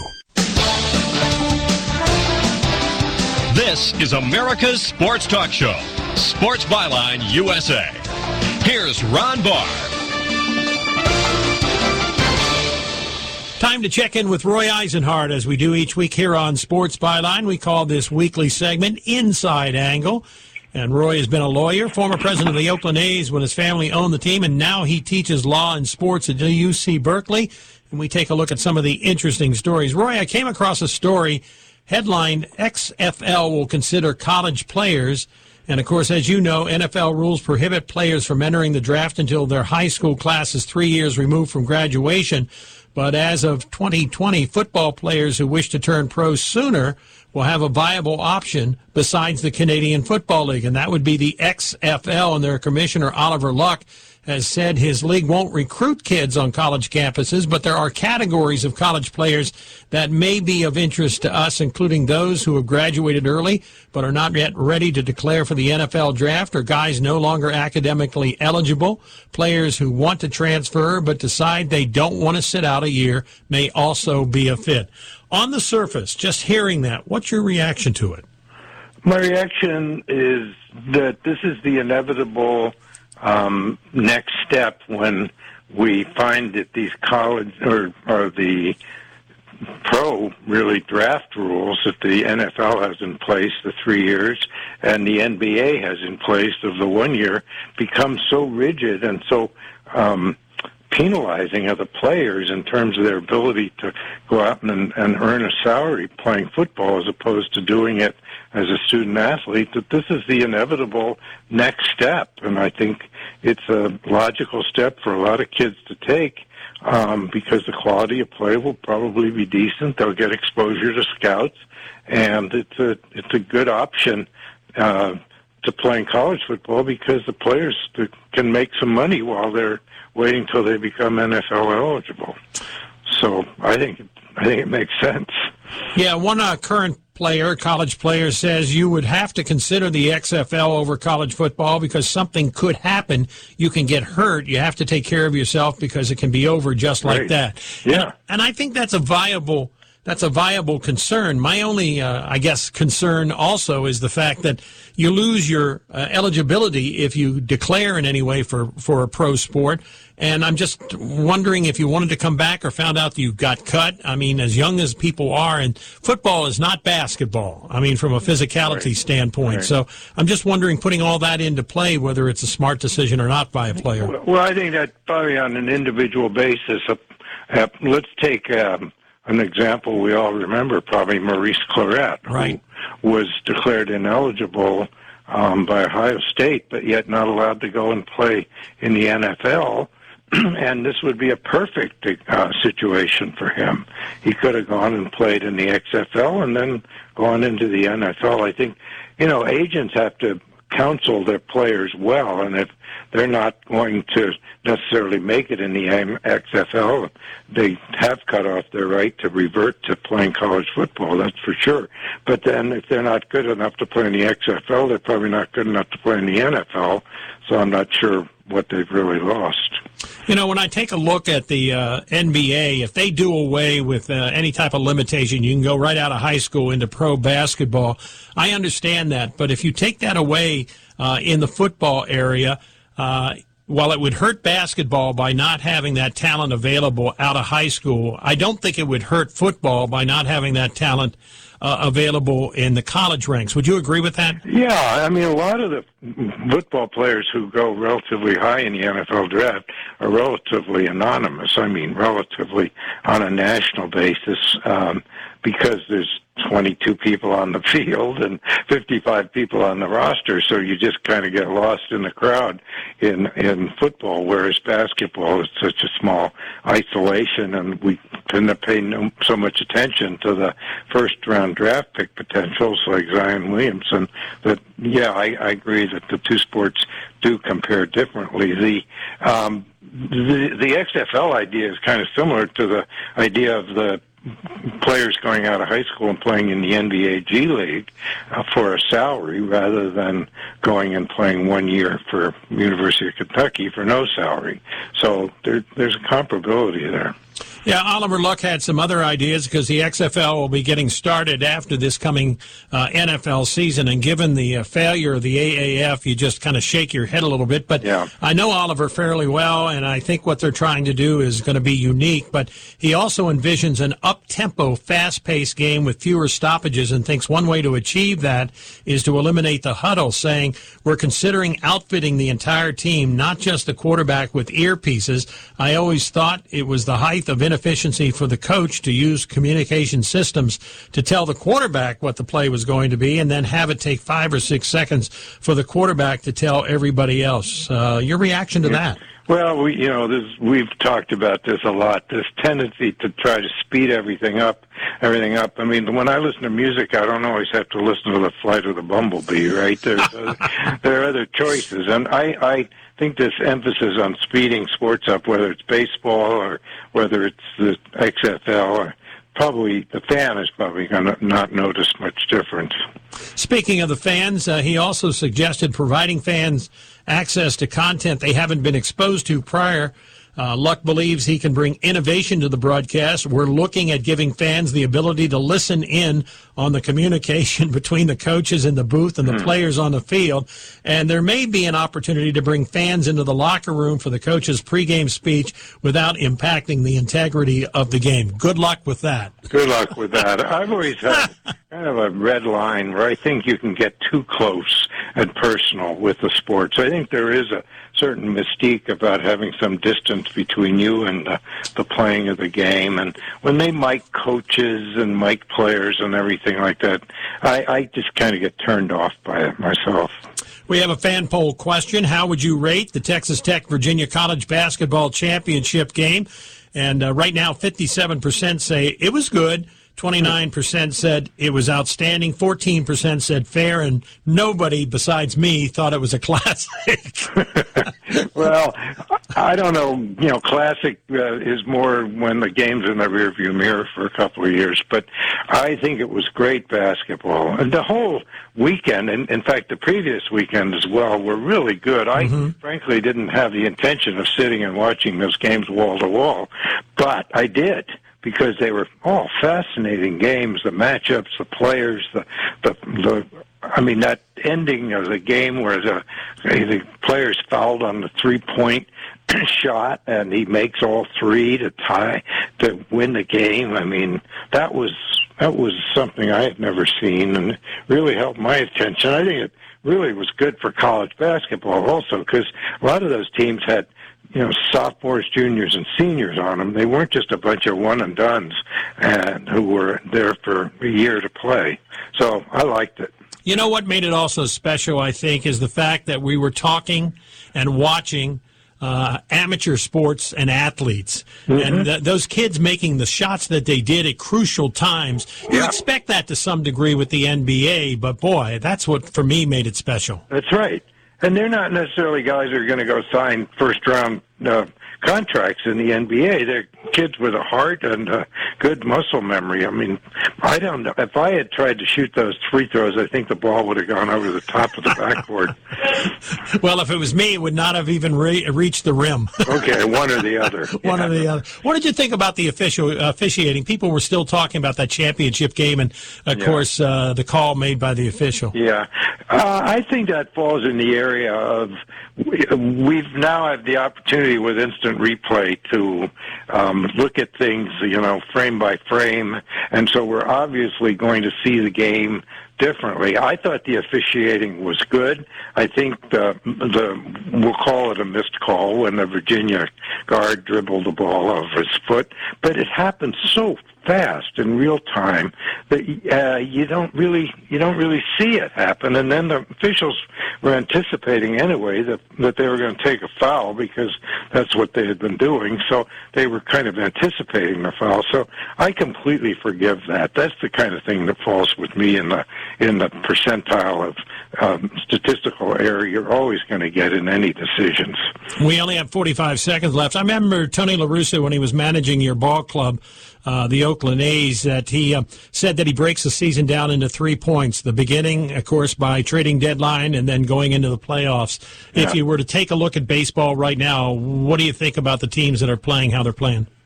The ones you expect to be great are in last place, and the ones that were supposed to be in last place or first place. What comes to mind immediately is, of course, the Seattle Mariners. It's a little less fair to say that about Tampa Bay, because Tampa Bay won 90 games last year, but yet they're dominating right now, and they look really good. It's not just that they're winning games, they're looking good doing it. But again, baseball is a weird sport where you win and you think you're never going to lose another game, and then all of a sudden you lose a game, and then you lose another game, and then you think you're never going to win another game, and it just seems to go in these cycles and these rhythms. I think the Red Sox will come back, for example. I think the Mariners will probably drop off a bit. The Astros will pick up and will be kind of in the place where we expected to be by the end of the year. Okay, talk to you next week. Roy Eisenhart, Inside Angle. We continue on Sports Byline. It has been said that everyone has a book in them. But do you have the time or the ability to write your book? Maybe you picked up some skills or had a life experience that you want to pass on in the form of a book to help others. Maybe you want to leave an autobiography for your family. Or maybe you've built a successful business and you want to share your story. At Dorrance Publishing Company, we have professional writers who can help turn your book idea into a finished manuscript quickly and affordably. A Dorrance ghostwriter can provide as much or as little help as you need to complete your book. You'll work directly with your ghostwriter to finish your book faster than you ever could on your own. It's easy to become a published author. Call Dorrance now to learn more. 800-485-6003. 800-485-6003. 800-485-6003. Call right now. That number is 800-485-6003. Want to fly somewhere? Looking for cheap flights or cheap tickets? Then call. That's right. Call the low-cost airline travel hotline now for prices so low we can't publish them anywhere. Low-cost airlines has all kinds of cheap travel deals. Fly domestically and save up to 75%. You can even fly internationally and save even more. Yes, fly anywhere in the world and save a lot of money on your plane tickets. We'll even save you money with cheap travel deals on hotels, rental cars, even complete travel packages. So don't book your tickets until you call us first for the absolute absolute cheapest prices on U.S. and international airline tickets and hotels. Call right now for prices so low they can't be published. Travel experts are here 24/7 to help. 800-754-4531. 800-754-4531. 800-754-4531. That's 800-754-4531. Attention business owners. Are you struggling while waiting for your customers to pay on their net 30, 60, or 90-day invoices? Can't get a business loan? Have no equity? Bad credit? Or maybe no credit at all? Then you need to call AmeriFactors right now. AmeriFactors will give you cash for your invoices and there's nothing to pay back. We simply buy your account receivables, and if those clients don't pay on the invoices, we take the loss. We give you funds based on your account receivables, not your credit. And 98% of all applicants are approved. It's that simple. With AmeriFactors, there's no more waiting for your customers to pay. We give you the funds up front, then we wait for your customers to pay us. Fund your business today. Call AmeriFactors right now. 800-847-1183. 800-847-1183. 800-847-1183. That's 800-847-1183. This is America's Sports Talk Show, Sports Byline USA. Here's Ron Barr. Sal Berry joins us on Sports Byline, and of course, this is the Collector's Corner, which we do each week, and he's a writer for Sports Collectors Digest, Beckett Publications, and the Hockey News. Also, Sal has run a website called Puck Junk, which focuses on hockey collectibles and culture, and was the hockey collectibles expert on XM Radio, and he's also collected sports cards since 1985. You sent me a topic that I had never heard in the collectible area, so I guess I have to ask the obvious question. Case breaks. What is it? Okay, so a case break, or sometimes a box break, depending on the product. So, you know how you have packs of cards and a certain number of packs make up a box, and then a certain number of boxes make up a case. So the idea behind a case break is everybody pays some money, and then somebody to somebody, a dealer or somebody, they call them case breakers now. There are actual dealers who just do nothing but case breaks. So what they'll do is they'll buy a case of trading cards, usually an expensive high-end product. They'll collect money from people. They'll sell everybody a spot. So maybe if we are opening a box of high-end baseball cards, maybe you buy your spot for your favorite team, or maybe you're randomly assigned a spot, and they'll have those rules up front. And then they open up the case of cards, and then whoever, got the Yankees cards will get the Yankees cards from the case, and whoever got the Cubs cards will get the Cubs cards from the case, and so forth. So everybody pays in, and then they get the cards from the particular team, either that was randomly assigned to them, or they might have picked that team, and obviously they pay more if it's a better team with the potential for better cards. Well, it seems like to me, does everybody know what's in the box? Are all the teams represented in the box that you get? No, and that's the funny thing. So I had one of my writers on Puck Junk. He bought into a case break of a hockey product, and the two teams that he got were the Arizona Coyotes and the New York Islanders. And they were both not very exciting teams to him, although he did get a very good Arizona Coyotes rookie card that was autographed by the player, but then he didn't get anything on the Islanders. It was just a common, they call it a base card, basically just like the normal cards that make up the set, not anything special. So it was literally a 25-cent card that he paid $30 for. And a lot of the times the dealers won't even ship those to you because most people don't want that. When they do a case break, they just want what are called the hits, which are the autographed cards, the cards that has a piece of jersey or memorabilia, or a high-end rookie card or something of that sort. You're really rolling the dice on something like this, aren't you, Sal? You may come up with absolutely nothing, and yet you paid some money. Yeah, it's gambling. It's another form of gambling. 30 years ago, 25 years ago, when I was buying packs of cards, it was also gambling. I remember 1990 Score Hockey buying a 50-cent pack and then getting an Eric Lindros rookie card that was at the time maybe an $8 or $10 card, and I felt pretty good about that. I didn't necessarily get $8 or $10 for that card because they were printing so darn many of them that obviously the supply exceeded the demand. What's funny, though, is you say gambling, and the way a lot of these case breakers will do it is they'll stream it on their website. So you buy in, and then they will have a webcam live streaming the case break, so no funny business happens. You see as they're opening the case, opening the packs of cards, seeing what cards everybody gets, so you know if you have a certain team and they pull that card's going to you. How much do people pay in order to maybe get one of these case breaks? So it depends on the product. Something more high-end is going to cost more money. Like one example my friend threw out is he said he spent like $30 for a spot. Another friend who's participated in these, he says that, it could be anywhere from like, $100. I mean, depending if it's a higher end product, you might spend, $300 if it's a good team where you have like the Pittsburgh Penguins, where you say, oh, well, there might be a Sidney Crosby autograph or a Evgeny Malkin autograph.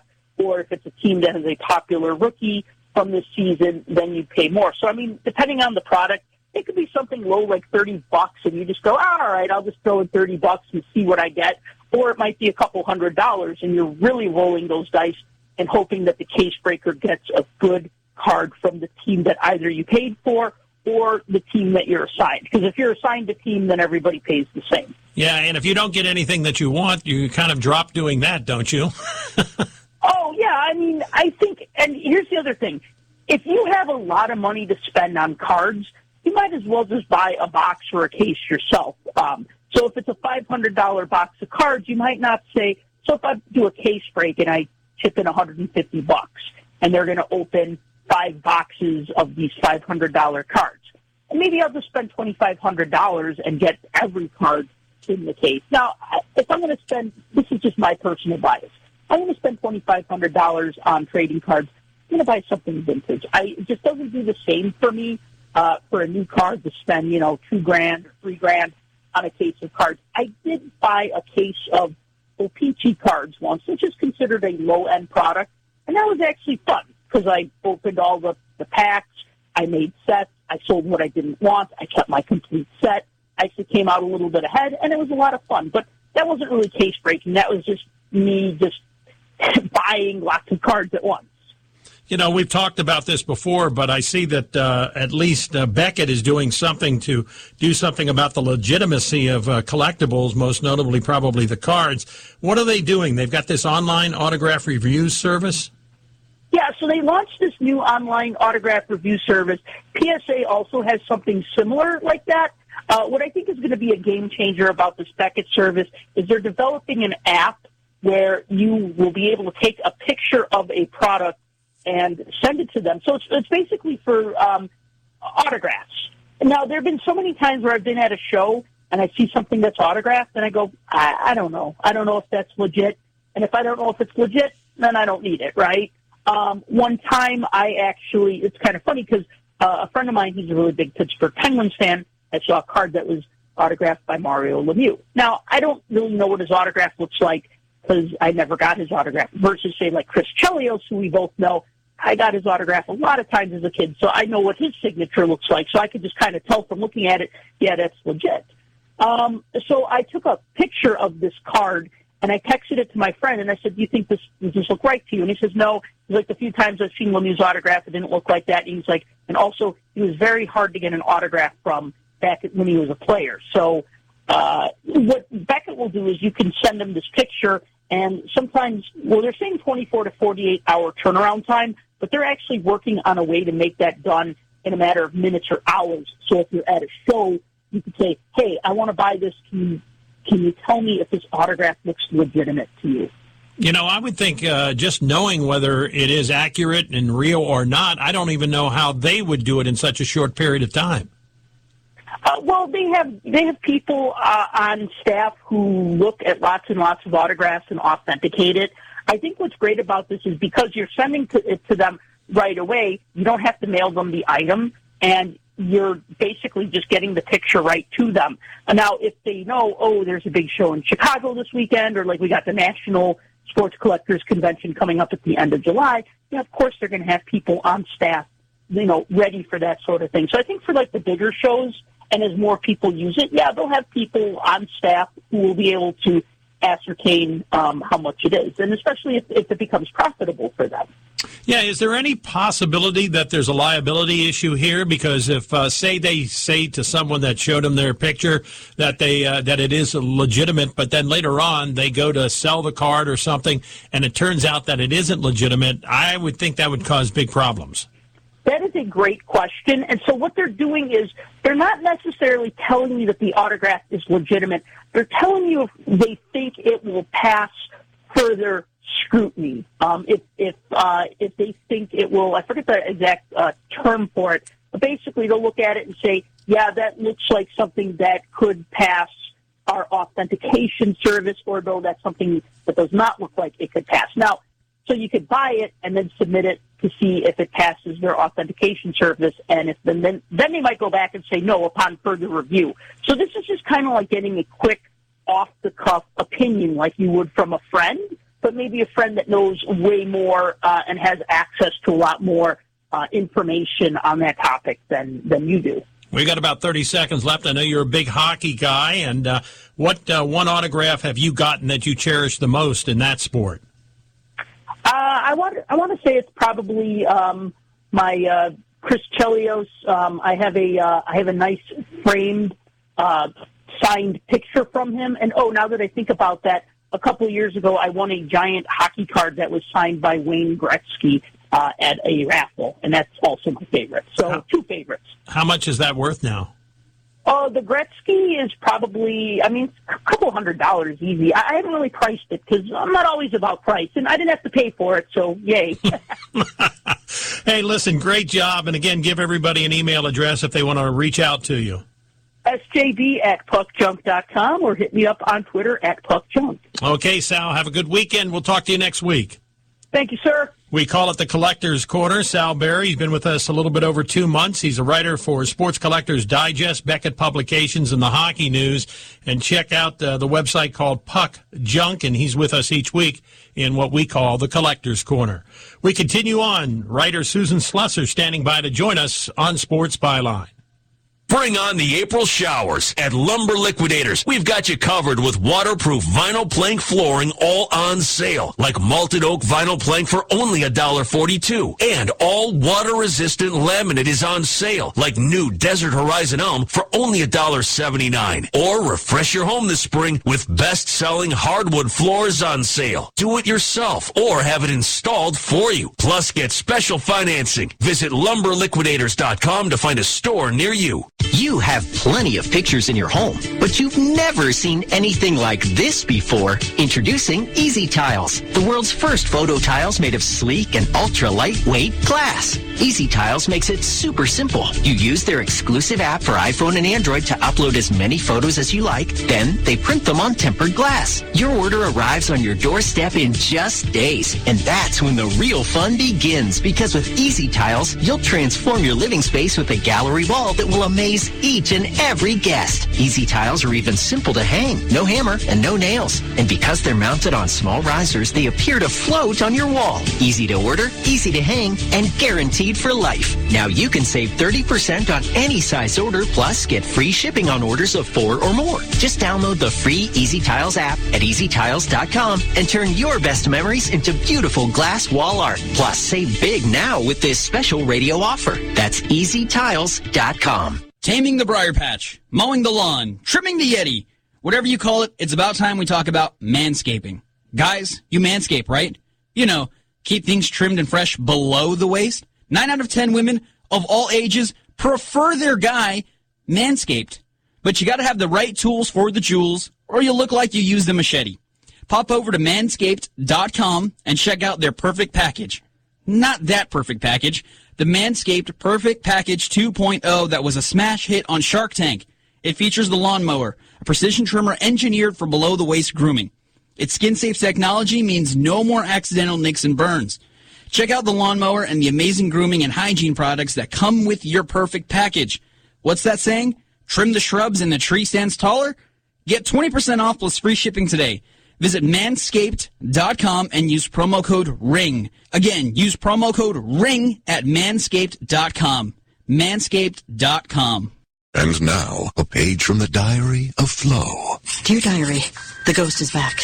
This house is protected through Progressive, but that doesn't mean it's not haunted. How else would you explain that radiator-like clanking sound? Or the moon-colored light in the hallway that's gone by morning? Maybe he never bundled home and auto, and he's doomed to suffer an eternity without the savings. Save an average of 17% on car insurance when you bundle home and auto through Progressive. What was that wind-like sound? Oh, right, the wind. Progressive Casualty Insurance Company and affiliates. Discounts not available in all states or situations. This is America's Sports Talk Show, Sports Byline USA. Here's Ron Barr. Most people that listen to this show certainly know that I like reading good books, particularly sports books, and I have come across a wonderful book about the Oakland A's, and I hope you'll check it out. It's by Susan Slusser, and she is the Oakland A's beat writer for the San Francisco Chronicle for almost 20 years, also former president of the Baseball Writers Association of America. And the name of this book is 100 Things A's Fans Should Know and Do Before They Die. Susan, you've been around this franchise for a long time. You probably have a pretty good feel about the personality of the franchise, whether it played in Philadelphia, Kansas City briefly, or Oakland. What is it that caught your attention about that club?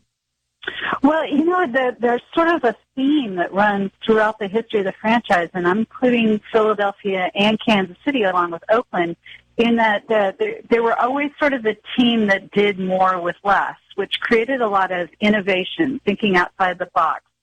So you're talking Connie Mack and building up a couple of the great dynasties all time in baseball. And then, this is going to sound familiar to A's fans, sort of tearing them apart and then building them back up again for monetary reasons.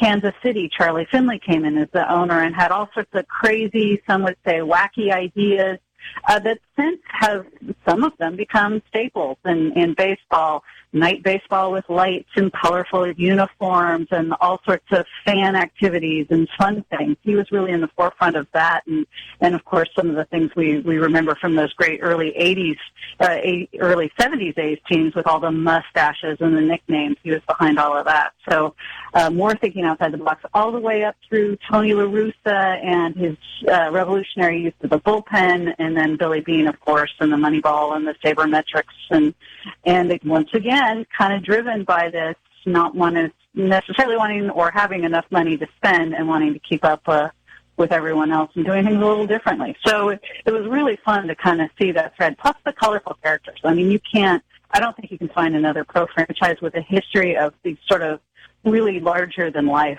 The thing I find interesting, too, is you talk about the wackiness of the players and the personalities, the lack of money, but they've been able to win. I mean, if you take a look, certainly in Oakland, they've gone to the World Series 6 times since they've been here, and they're, almost 50 years in Oakland.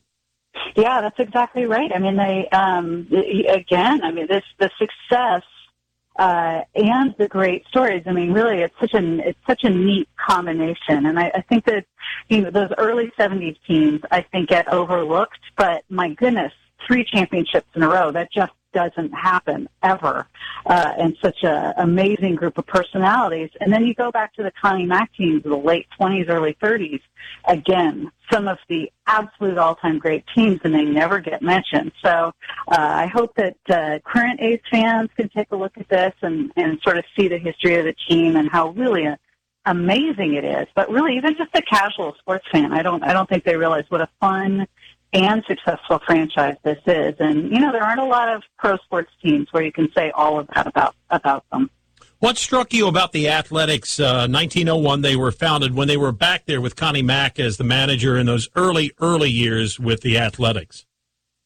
Well, they had, I didn't realize that there was such a rich history of Philadelphia athletics teams, even going back into the mid-1800s. There was a Philadelphia athletics team, obviously Connie Mack, and the first owners of the A's, and eventually it really just became Connie Mack and then his son as the owners.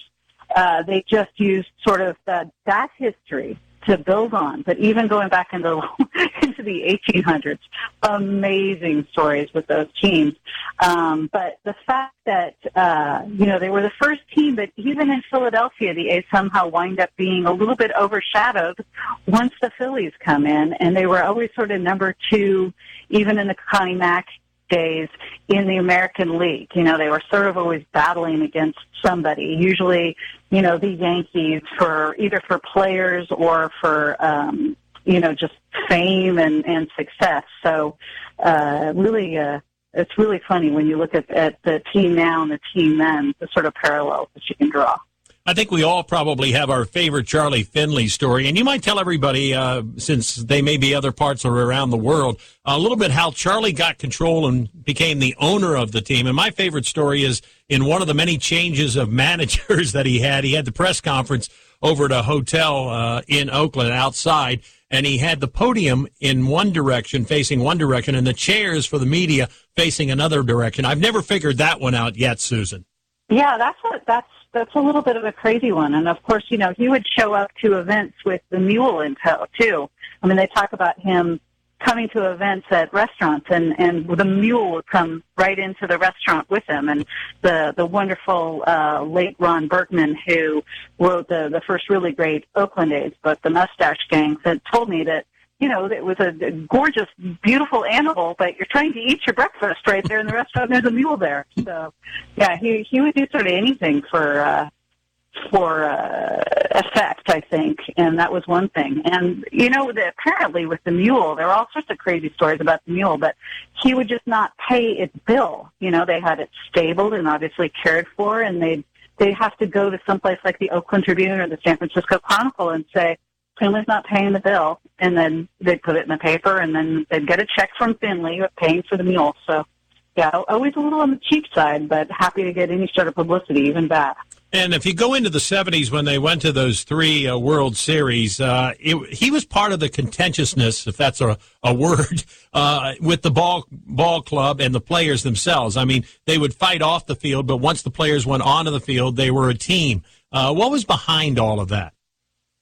Well, yeah, Finley was, first of all, I mean, the fact he was not paying players all that well from the beginning, always ran the operation on a shoestring. So that created a lot of tension with the players. And then once free agency just sort of was in its fledgling days, he was, of course, very opposed to free agency because he knew what was coming, and he warned the other owners, this is where we're heading. And, of course, he was 100% right with the spiraling costs. But he was always battling players, even just on the smallest of things. Sal Bando told me he asked for a $500 raise from what Finley had offered him, and Finley said, "You're going to have to carve your name in your bedpost if you want me to up it that much." So every little dollar he would do. But then, I hear stories about him doing really nice things for players that never got out at the time.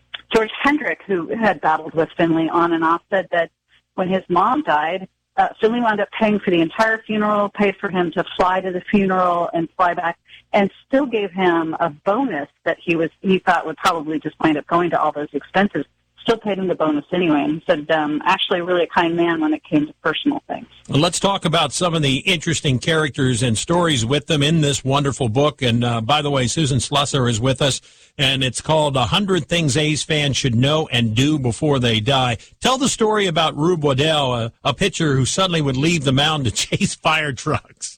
Boy, I think Rube Waddell is probably my all-time favorite A's player now, having written this. And the thing, you hear a million crazy stories about Rube Waddell, and you're right. He would wear a red shirt underneath his uniform, so if he heard fire trucks go by, he would leave the field. Even if he was pitching, he'd rip off his jersey and chase the fire trucks and go help put out fires. He actually helped save some lives.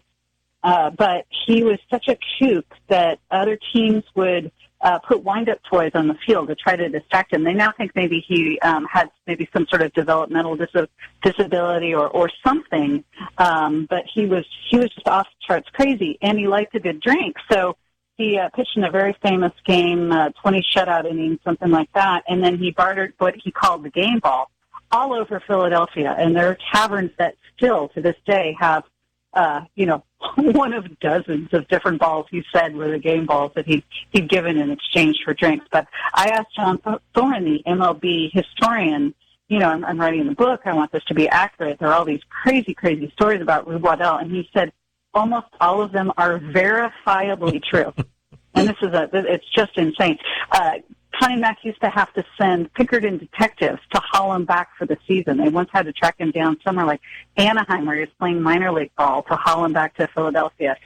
He once tried to pay all his salary in $1 bills to make it last longer.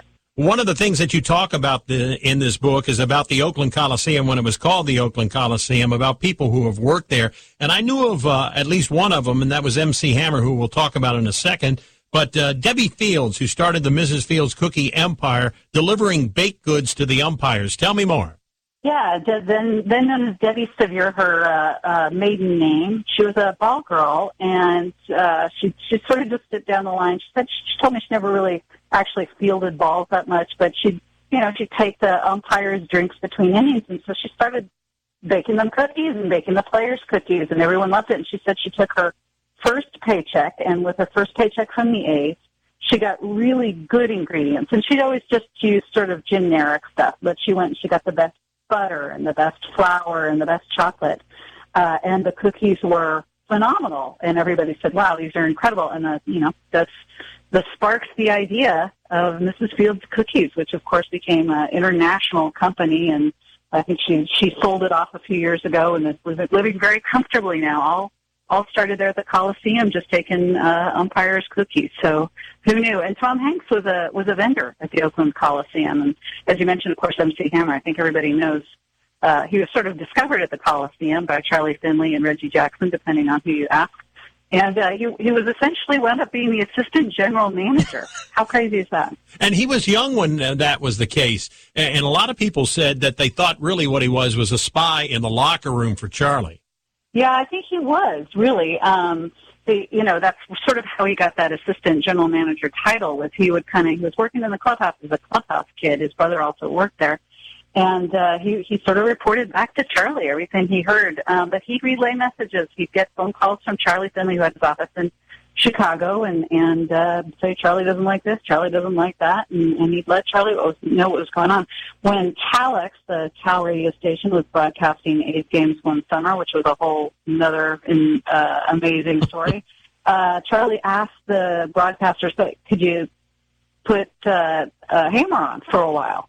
And so they did. They said it was really that was a rough go. Not really a broadcaster. So a good thing he found music eventually. Well, the one thing he did do that was smart was put John Miller on when John was very, very young. I think he was at the college station at the University of California because he couldn't get a contract for broadcasting the games over the air on normal radio.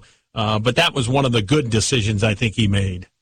Yeah, no doubt about it. That Monty Moore, I know, is the one that sort of was going through tapes and found John Miller, and he said, boy, it jumped out right away, and it was just, as kid broadcasters do, he'd just gone and sat in the bleachers and called a few innings from the bleachers, and he said, boy, it's smooth and professional, and then John showed up, and even then, sort of just out of college, already balding, and he thought, wow, you're just out of college? Oh.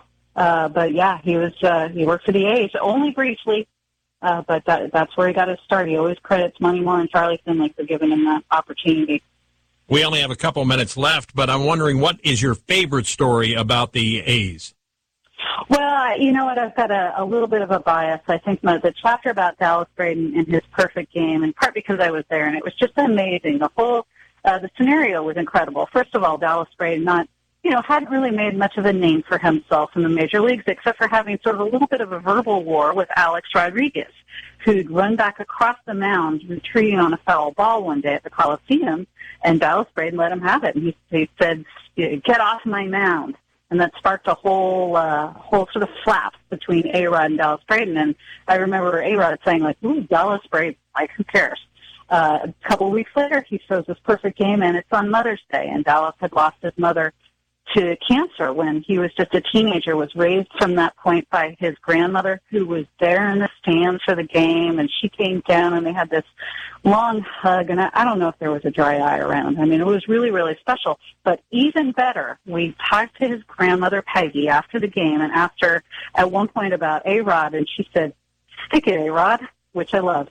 Just like her grandson. Are you happy with the way this book came out? Oh, yeah. I mean, I loved it. My husband wrote the 49ers book in this series, so I'm familiar with the series. And it's really, I love it because it's fan-oriented, but it's, it's fun. It's all pretty positive. It's sort of a great, colorful, neat, insidery little tidbits that you don't necessarily get from maybe your more traditional tones of sports. Susan, congratulations on this book. I'm glad to see you do this because you've been around that franchise. You're a well-respected writer, as I said, former president of the Baseball Writers Association of America, and I'm looking forward to reading it because I know many of the people in there since we both have been around for a long time. So congratulations. You're welcome here anytime on Sports Byline. Come back and visit us again. Thanks so much, Ron. I really appreciate it. Susan Slusser with us again, beat writer for the San Francisco Chronicle on the Oakland A's, and the name of the book, 100 Things A's Fans Should Know and Do Before They Die. We continue on Sports Byline.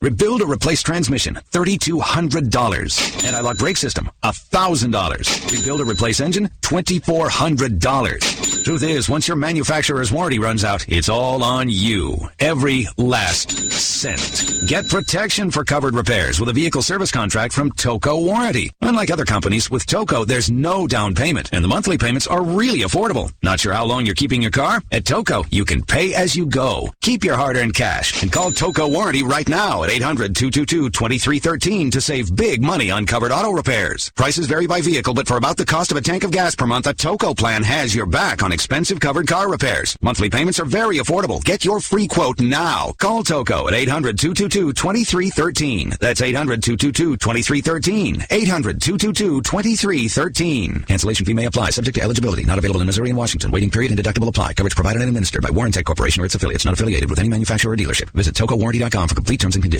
Where do you want to go on a vacation or honeymoon? The Caribbean, Europe, Hawaii, Mexico? How about Disney or a cruise? At Superior Cruise and Travel, we've got you covered. We'll assign you your own travel concierge. They'll help you design a custom vacation plan that you can't find online. And the service is completely free. You can't compare the value of this to any other online travel company. We can help you plan a custom vacation anywhere in the world. We even offer payment plans with no credit card required. Now you pay off your vacation on your time schedule.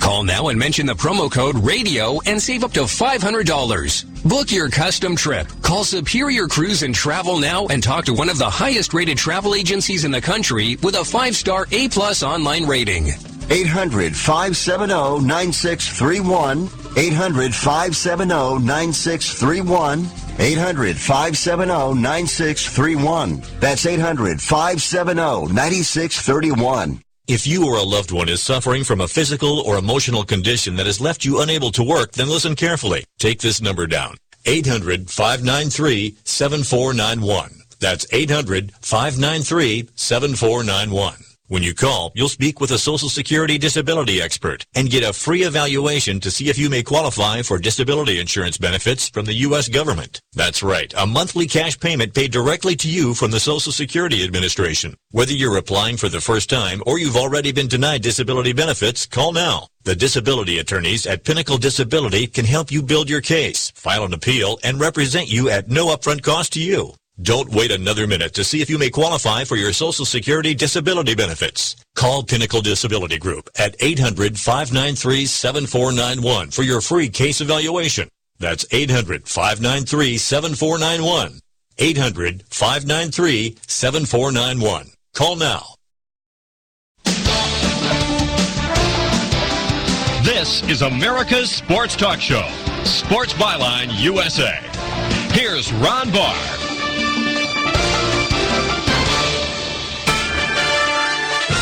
That's going to wrap up this hour of Sports Byline. Susan Slusser was with it, Oakland A's beat writer for the San Francisco Chronicle, also former president of the Baseball Writers Association America. You may want to check out her book. It's called 100 Things A's Fans Should Know and Do Before They Die. And Sal Berry dropped by, as he does every week. We call it the Collector's Corner, so if you're into sports memorabilia and collecting of it, you should check that out. He's a writer for Sports Collectors Digest, Beckett Publications, and the Hockey News. And he has a website called Huck Junk. And as always, Roy Eisenhart dropped by, former president of the Oakland A's, and now teaches law and sports at UC Berkeley. We call the weekly segment Inside Angle. Hang around, because coming up next hour, Peter Guber, one of the owners of the Golden State Warriors, will be joining us as we continue on America's Sports Talk Show. Hi, this is Rick Tittle. Tune in every Sunday night at 9 p.m. Pacific Time for the Video Game Review. We'll review games. We'll give away a brand new game. We'll talk cheat codes, new releases, and your calls as well. That's right here every Sunday night on the Sports Byline USA Broadcast Network.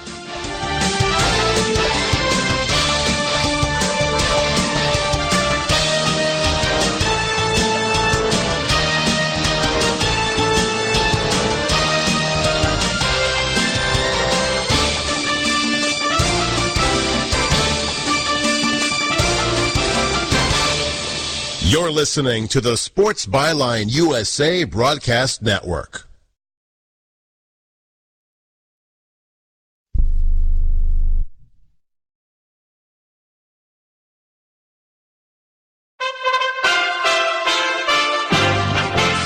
USA Radio News.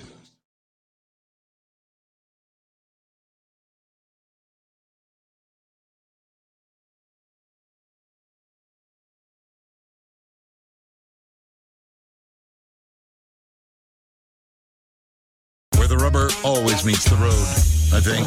Actually, I'm not even sure what that means. Heartland Newsfeed Radio Network, live at heartlandnewsfeed.com. This is the Liberty Beat, your daily source for Liberty news and activist updates. Produced in partnership with SNLS News and listeners like you. Online at libertybeat.news and snls.news. I'm Mick Murrow, reporting for the weekend edition of the Liberty Beat. Gold is trading at $1,293, silver at $15.02, and Bitcoin is trading around $5,069. Today's prices are brought to you by InnoScale. Take off with Managed Cloud. Looking for a safe, secure way to store your important files online? Let InnoScale handle it for you. Their high-availability cloud servers are the perfect solution for clients needing one or more secure, scalable servers with built-in hardware failover protection. For details, see them online at InnoScale.net. Free Julian Assange and Chelsea Manning.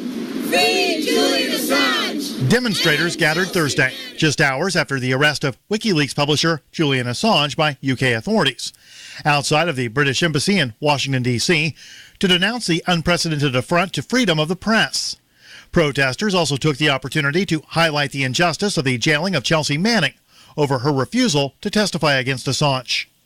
Anti-war groups Code Pink, Answer Coalition, and Popular Resistance, in addition to a handful of unaffiliated activists and sympathetic reporters, took turns giving speeches in support of Assange and his publishing record. The anti-media reports that anti-war groups Code Pink, Answer Coalition, and Popular Resistance, in addition to a handful of unaffiliated activists and sympathetic reporters, took turns giving speeches in support of Assange and his publishing record. According to Popular Resistance, demonstrations were planned in a number of cities across the world. The Liberty Beat is sponsored in part by Brave Botanicals, high-quality kratom and CBD at reasonable prices, with excellent customer service. Brave Botanicals is activist-owned and mission-driven, fighting for your right to consume plant-based medicine and natural remedies. Find out more at mybravebotanicals.com. And right now, Liberty Beat listeners can save 10% by using promo code SNLS at checkout. This is the latest edition of the Liberty Beat. Find us online at libertybeat.news and snls.news. Your news now continues. The United States pressured the United Nations to recognize self-proclaimed interim president Juan Guaido during a Security Council meeting held Wednesday. The anti-media reports that U.S. Vice President Mike Pence told the UNSC that the time has come for the UN to recognize Guaido as Venezuela's legitimate president and accept the latter's representative to the world body. He added that the U.S. would circulate a resolution to this effect, but offered no details on his timetable. A previous U.S. resolution at the UNSC was vetoed by Russia and China on February 28th. Pence went on to reiterate the warning that all options are on the table to oust the Maduro government. He said, "This is our neighborhood," and called on Russia to cease its support to the Maduro government. Venezuela's U.S. Representative Samuel Moncada slammed what he called a clear move to undermine Venezuela's rights, adding that his legitimacy depended on UN recognition and not on the declarations of the U.S. Vice President.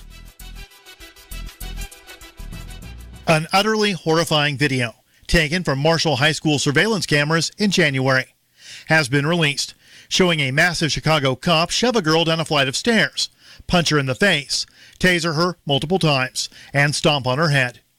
The Free Thought Project reports that in January, when the incident originally happened, the officer claimed the girl initiated violence against him and that he had no other choice but to take her out.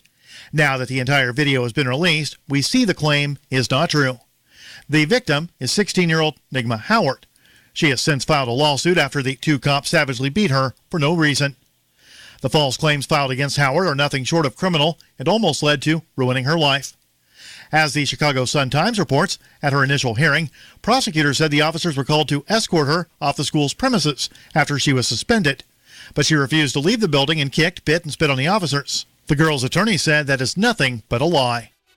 Support for the Liberty Beat comes from the Conscious Resistance Network, featuring videos, news reports, and articles from a spiritual anarchist perspective. Experience the Conscious Resistance at theconsciousresistance.com. How would you like to have your business featured on the Liberty Beat? You can. Just send an email to libertybeat@snls.news for details. This is the Liberty Beat, produced in partnership with SNLS News and listeners like you.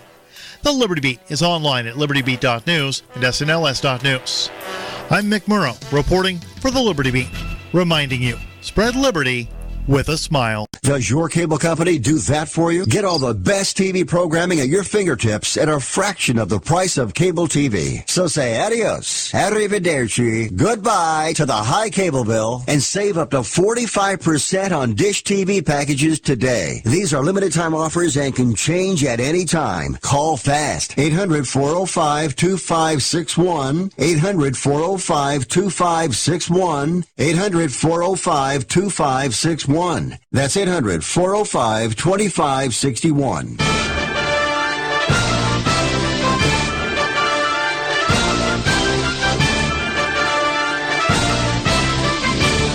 Live, worldwide, Sports Byline USA. And here's host, Ron Barr.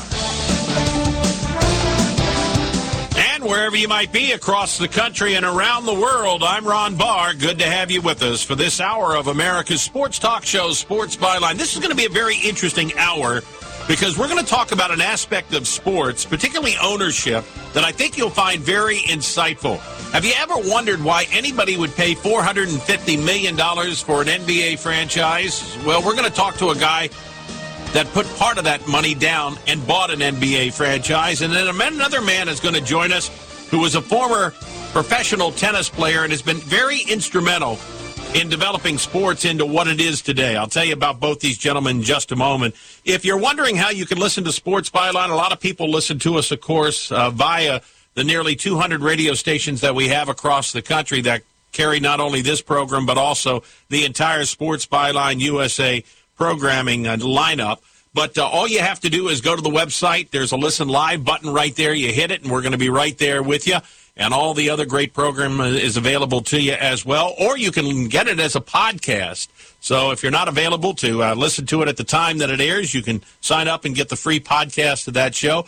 If you happen to have Sirius or XM, you can get our programming that way. If you happen to be up on a U.S. Airways flight, we're available to you as well. So all you have to do is go to sportsbyline.com, and you'll see the many ways you can get this show and also all the other great programming on the network. Peter Guber is going to kick things off. He is the owner, along with Joe Lacob, of the Golden State Warriors, and collectively, those two gentlemen, along with some minority owners as well, plunked down $450 million to buy the Golden State Warriors, a team that had not made the playoffs for a very, very long time, and I think only one time over the last 15 years. And Goober is also a powerhouse down in Hollywood. He's the founder and CEO of Mandalay Entertainment, a multimedia venture spanning movies, TV, sports, and new media. And he also has been the producer on a number of great films. So we'll talk to him. And then right after that, Donald Dell will be with us, a former professional tennis player and elected to the International Tennis Hall of Fame. He was one of the first professional sports agents as well. And he also was the founder of ProServe, one of the nation's first sports marketing firms.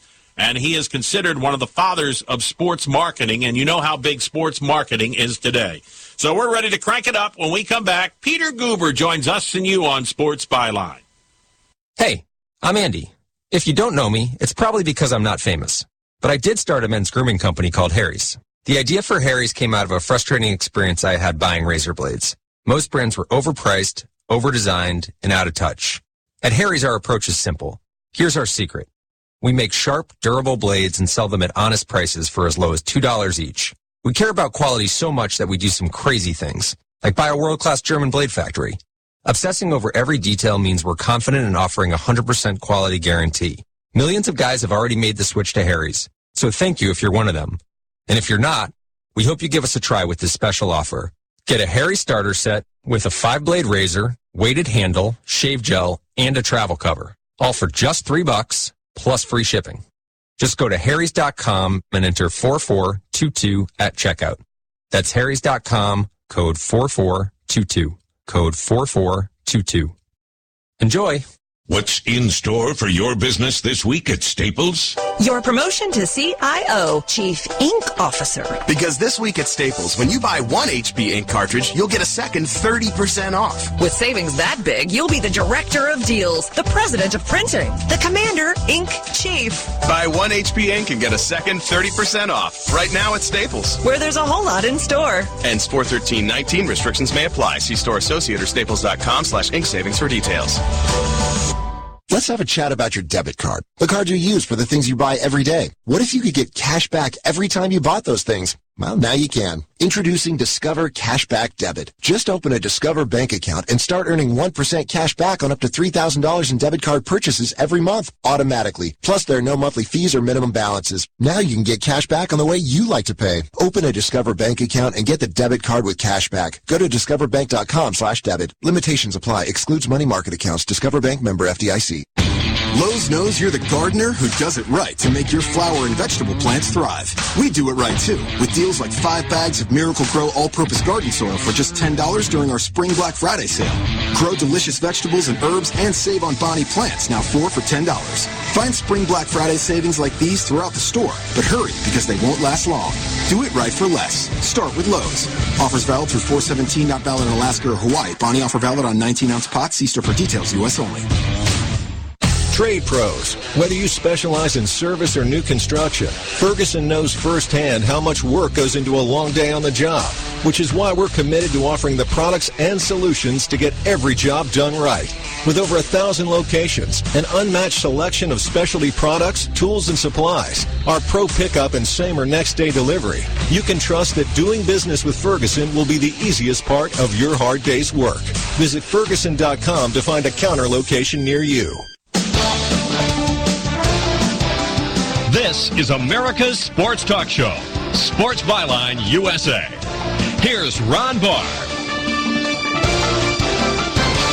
Peter Goober joins us on Sports Byline. He is the owner, along with Joe Lacob, of the Golden State Warriors. They paid a reported record $450 million for the Golden State Warriors, but he is also the founder and CEO of Mandalay Entertainment, a multimedia venture spanning movies, TV, sports, and new media.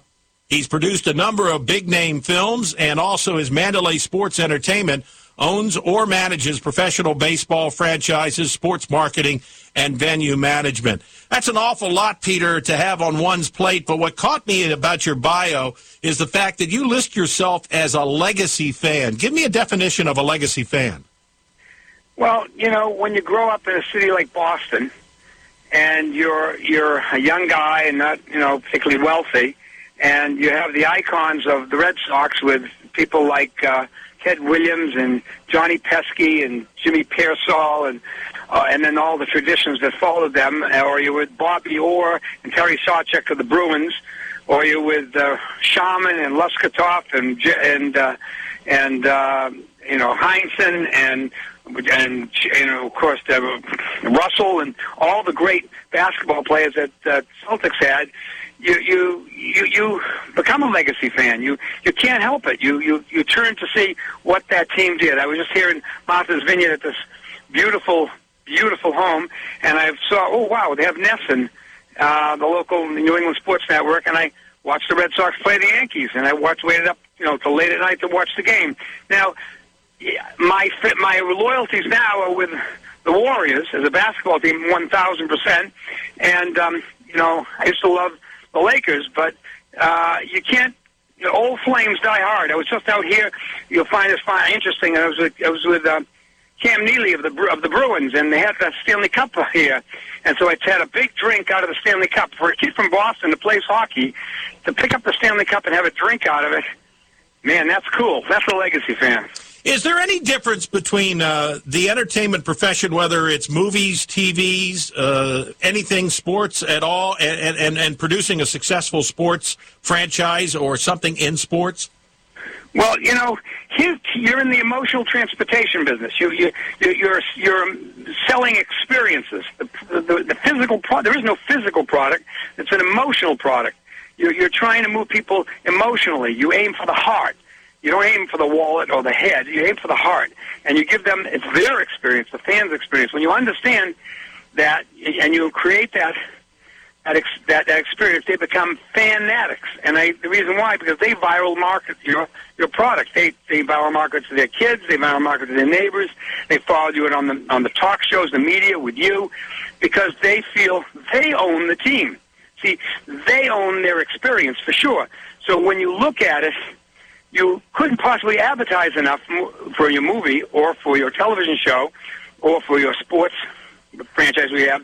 You rely on people, the fans, marketing it for you. You put the words of mouth in their mouth, but you do it by giving them an experience.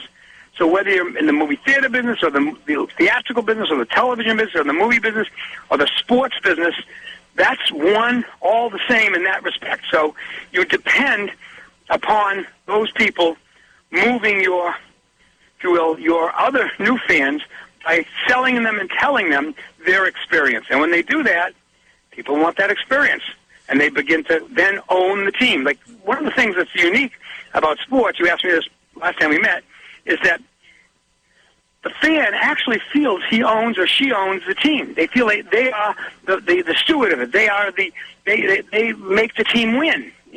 And to some extent they do. And you certainly got to venerate them when you are lucky enough to have one of these assets. So I think there's a great similarity. Now, it's different product, mind you, but a great similarity in that everything in the experience of going to these venues, whether it's a movie theater or it's a hockey arena or a baseball stadium or a basketball arena, everything is part of the experience. Just think about this. You know this. And you walk into a restaurant, think about this. You know it yourself. And they say, hello, Mr. Barr. They say, who are you? I don't know you. You don't. But when they acknowledge who you are, and they're conscious of where you're sitting, and if you say, I don't like this table, they immediately move you to another table.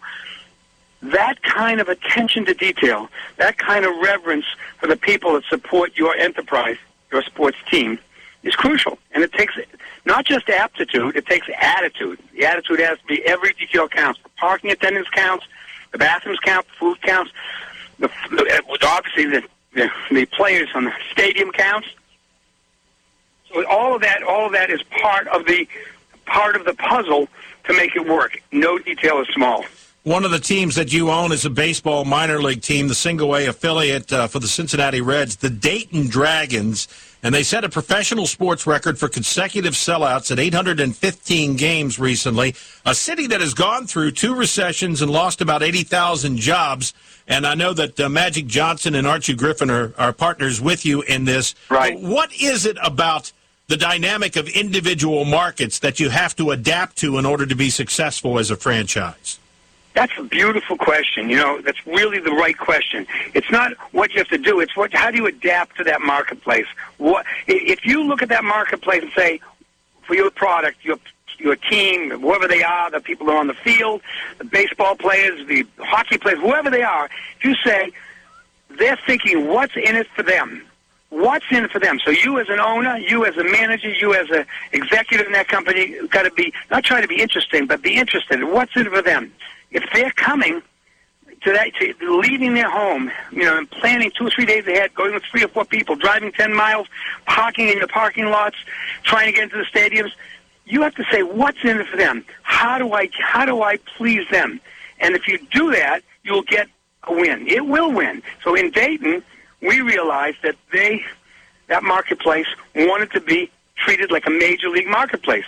So we brought everything we could do to a single A team that made it feel major league.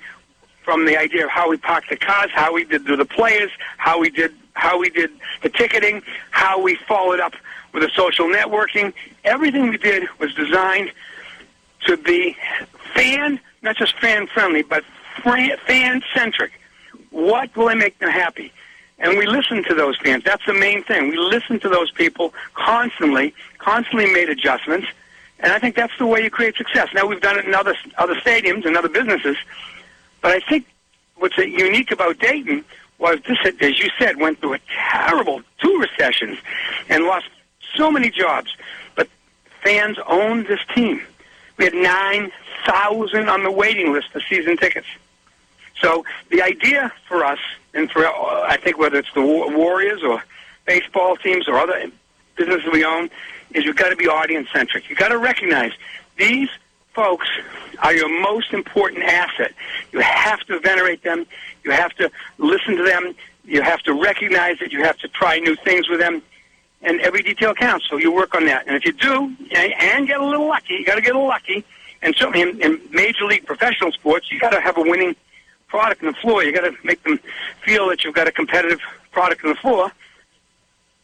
So that's the way you go about it. And then just pray that the sports god shines on you. We only have 2 minutes before we have to break here, Peter, but let me make an observation here and get your thoughts on it. I know that the minor league baseball experience is a wonderful one. I've been to minor league ballparks around the country, and it's always a positive experience, but somehow it seems like it gets lost at the professional level. And I don't know whether an arrogance comes into play. I mean, the NFL is a big entity, and maybe they don't have to worry about the little details. But what gets lost between the minor league experience that you've just talked about and the success and what happens when franchises aren't able to? I mean, take a look at what happened with the Dodgers, with the ownership down there. You can go around the country to a lot of franchises, and you see the ones that are struggling, Cincinnati Bengals in the National Football League, all of that. What happens? What breaks down in that translation? I tell you, this is a very interesting thing. When I was running Sony, and Joe Lacob and I, my partner in the Warriors, Joe Lacob and I talk about this all the time. When I was running Sony, somebody said to me, why do you have to make flops? I said, what a great strategy it is. Just make hits. Well, you know something? You have to do all kinds of things in these marketplaces. The same formula in one marketplace doesn't work in another. A marketplace that has been habituated to great success on the field, unless you have that, you may not be able to win those fans back. So every single venue is a new playing field.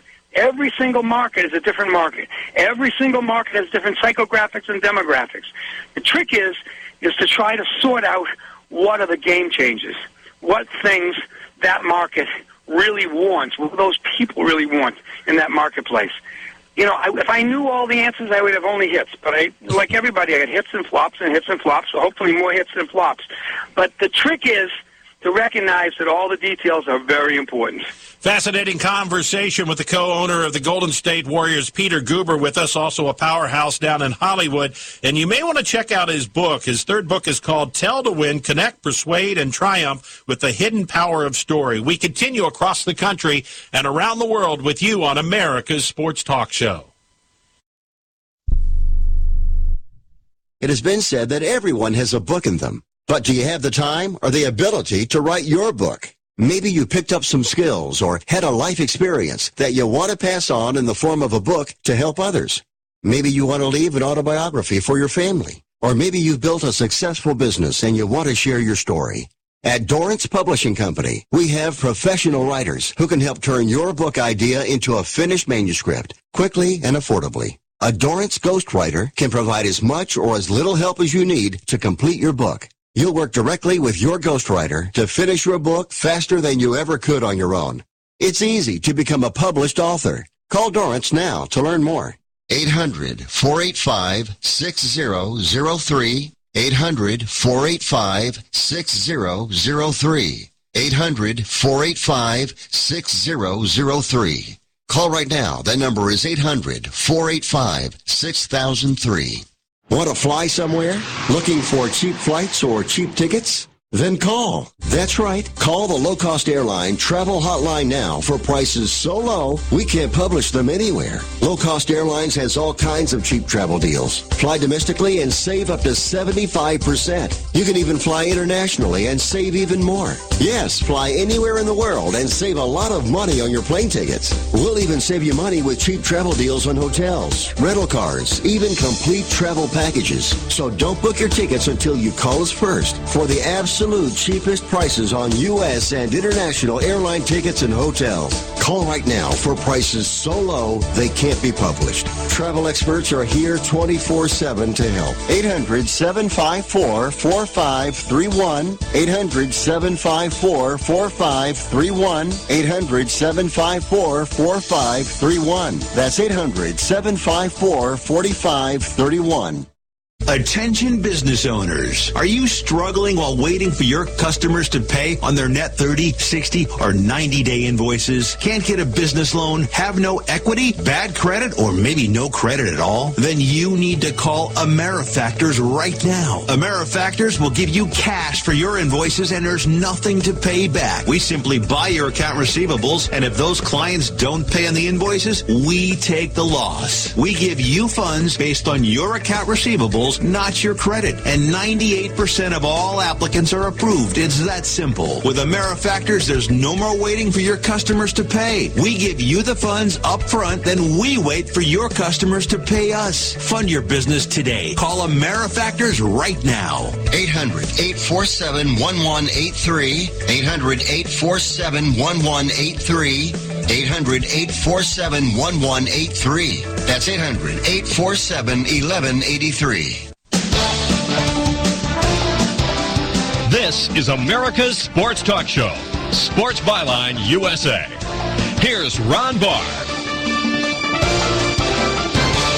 Peter Guber has joined us on Sports Byline, the co-owner of the Golden State Warriors. And, Peter, I want to ask you a question about buying sports franchises. I've always told this story with the owner who took over and bought the franchise down in Houston, the Texans down there. And I remember in talking to him once at the Super Bowl, I said to him, where does it make any financial sense? It's going to cost you about $1 billion to put that team on the field after you pay what it costs to buy the franchise. And I'll never forget him saying, Ronnie, $1 billion ain't going to change my lifestyle one bit. But tell me where spending $450 million between you and your other partners, where that makes financial sense. What did you see in your due diligence that made you say, I want to buy this franchise? Well, I got one word for you. It's ouch. You know, it's ouch because, it's like you play in a certain way and you make investments in certain businesses, movies and television and new media, and you make decisions based upon a calculation. The calculation is that what you're paying for the enterprise, whether it's a baseball team, a movie, or a television show, whatever it is. I mean, I've made movies that were very, very expensive. My own company made a movie for $80 and $90 million, our own company. You make that decision, and you make that decision on the following calculus, that you're going to do something better than the next guy to make it successful. You believe that. If you don't believe that, you shouldn't buy anything. So the thing you look at, you say, the problems, I don't get it. The Warriors have a lot of challenges, a lot of challenges. I don't get to buy Google. I get to buy Gaggle and try to turn it into Google. You know what I mean? I don't get those other. I have to find things that are, that are not perfect, that need to be reworked, that need the opportunity, and that's the opportunity. Every problem is an opportunity in work clothes, and if you can deal with it effectively, if you're up to the challenge, and you can deal with some of the fear and anxiety of dealing with it, and there's plenty of that too, and you're willing to stay in the fire, hold your own feet to the fire, and you get a little lucky, you can do very well financially. I mean, you really can. The question becomes, what are the metrics of the purchase? What are you going to do differently with the media? What are you going to do differently with the stadium or baseball stadium, the real estate around it, the merchandise? What are you going to do differently with the food concessions? What are you going to do differently with the brands? Look what the Red Sox have done with their brand. I'm friendly with Tom Werner, who's the president of the Red Sox. And look what they did with the brand. Their regional sports network is phenomenal. Their merchandise is incredible. You know, you go to the baseball game, it's an experience there. They've gone through, you know, a lot of times losing, many, many years losing, and still had a great fan following. They built legacy fans, and I think it tells you that it's doable. It doesn't mean that it's certain. It just tells you that it's doable. So I'd like to be one of the people that do it, and I'd like to be involved with Joe and the other owners of the Warriors, and there are a number of them, and contribute to that process. And, you know, all the executives that will have to come aboard, try to be a good leader, a good inspiration and perspiration for them, and try our best. And Joe has a great philosophy. He feels that the idea is you're in charge of doing everything you can to win. But at the end of the day, you know, you're not master of the universe. And I think that's true. You mentioned about Joe Lacob. I've known Joe for a long time. I was involved with the ABL doing the play-by-play when Joe was a major investor for that, the Women's Professional Basketball League. And I'm just wondering about picking your partners in something. I mean, all of you are captains of industry in one form or another. You all have egos. How hard is it to put an ownership group together? I think it's very hard. I think it's hard to put any group together. I think it's hard to get married and be married together. I think it's anytime you have a relationship, you know, you have the responsibility of the other party and yourself, and you have to deal with it in a incredibly reasonable manner. Otherwise, you don't have a relationship. You have an argument and a divorce. And so the idea is you look at it and say, can these people contribute? Can they participate? What's their attitude, not just their aptitude? And you make those decisions. You bring them in and along the way. And Joe has done that so many times in the financial businesses that he's run and things that he's, you know, financed and taken over, and you know, being a key mover in Klein & Perkins. And you realize that he really has that skill set and understands the role of partnership. And I think that's the key. That's the key quality. I mean, he understands that. You know, my own view is this: that if you try to cut it too close,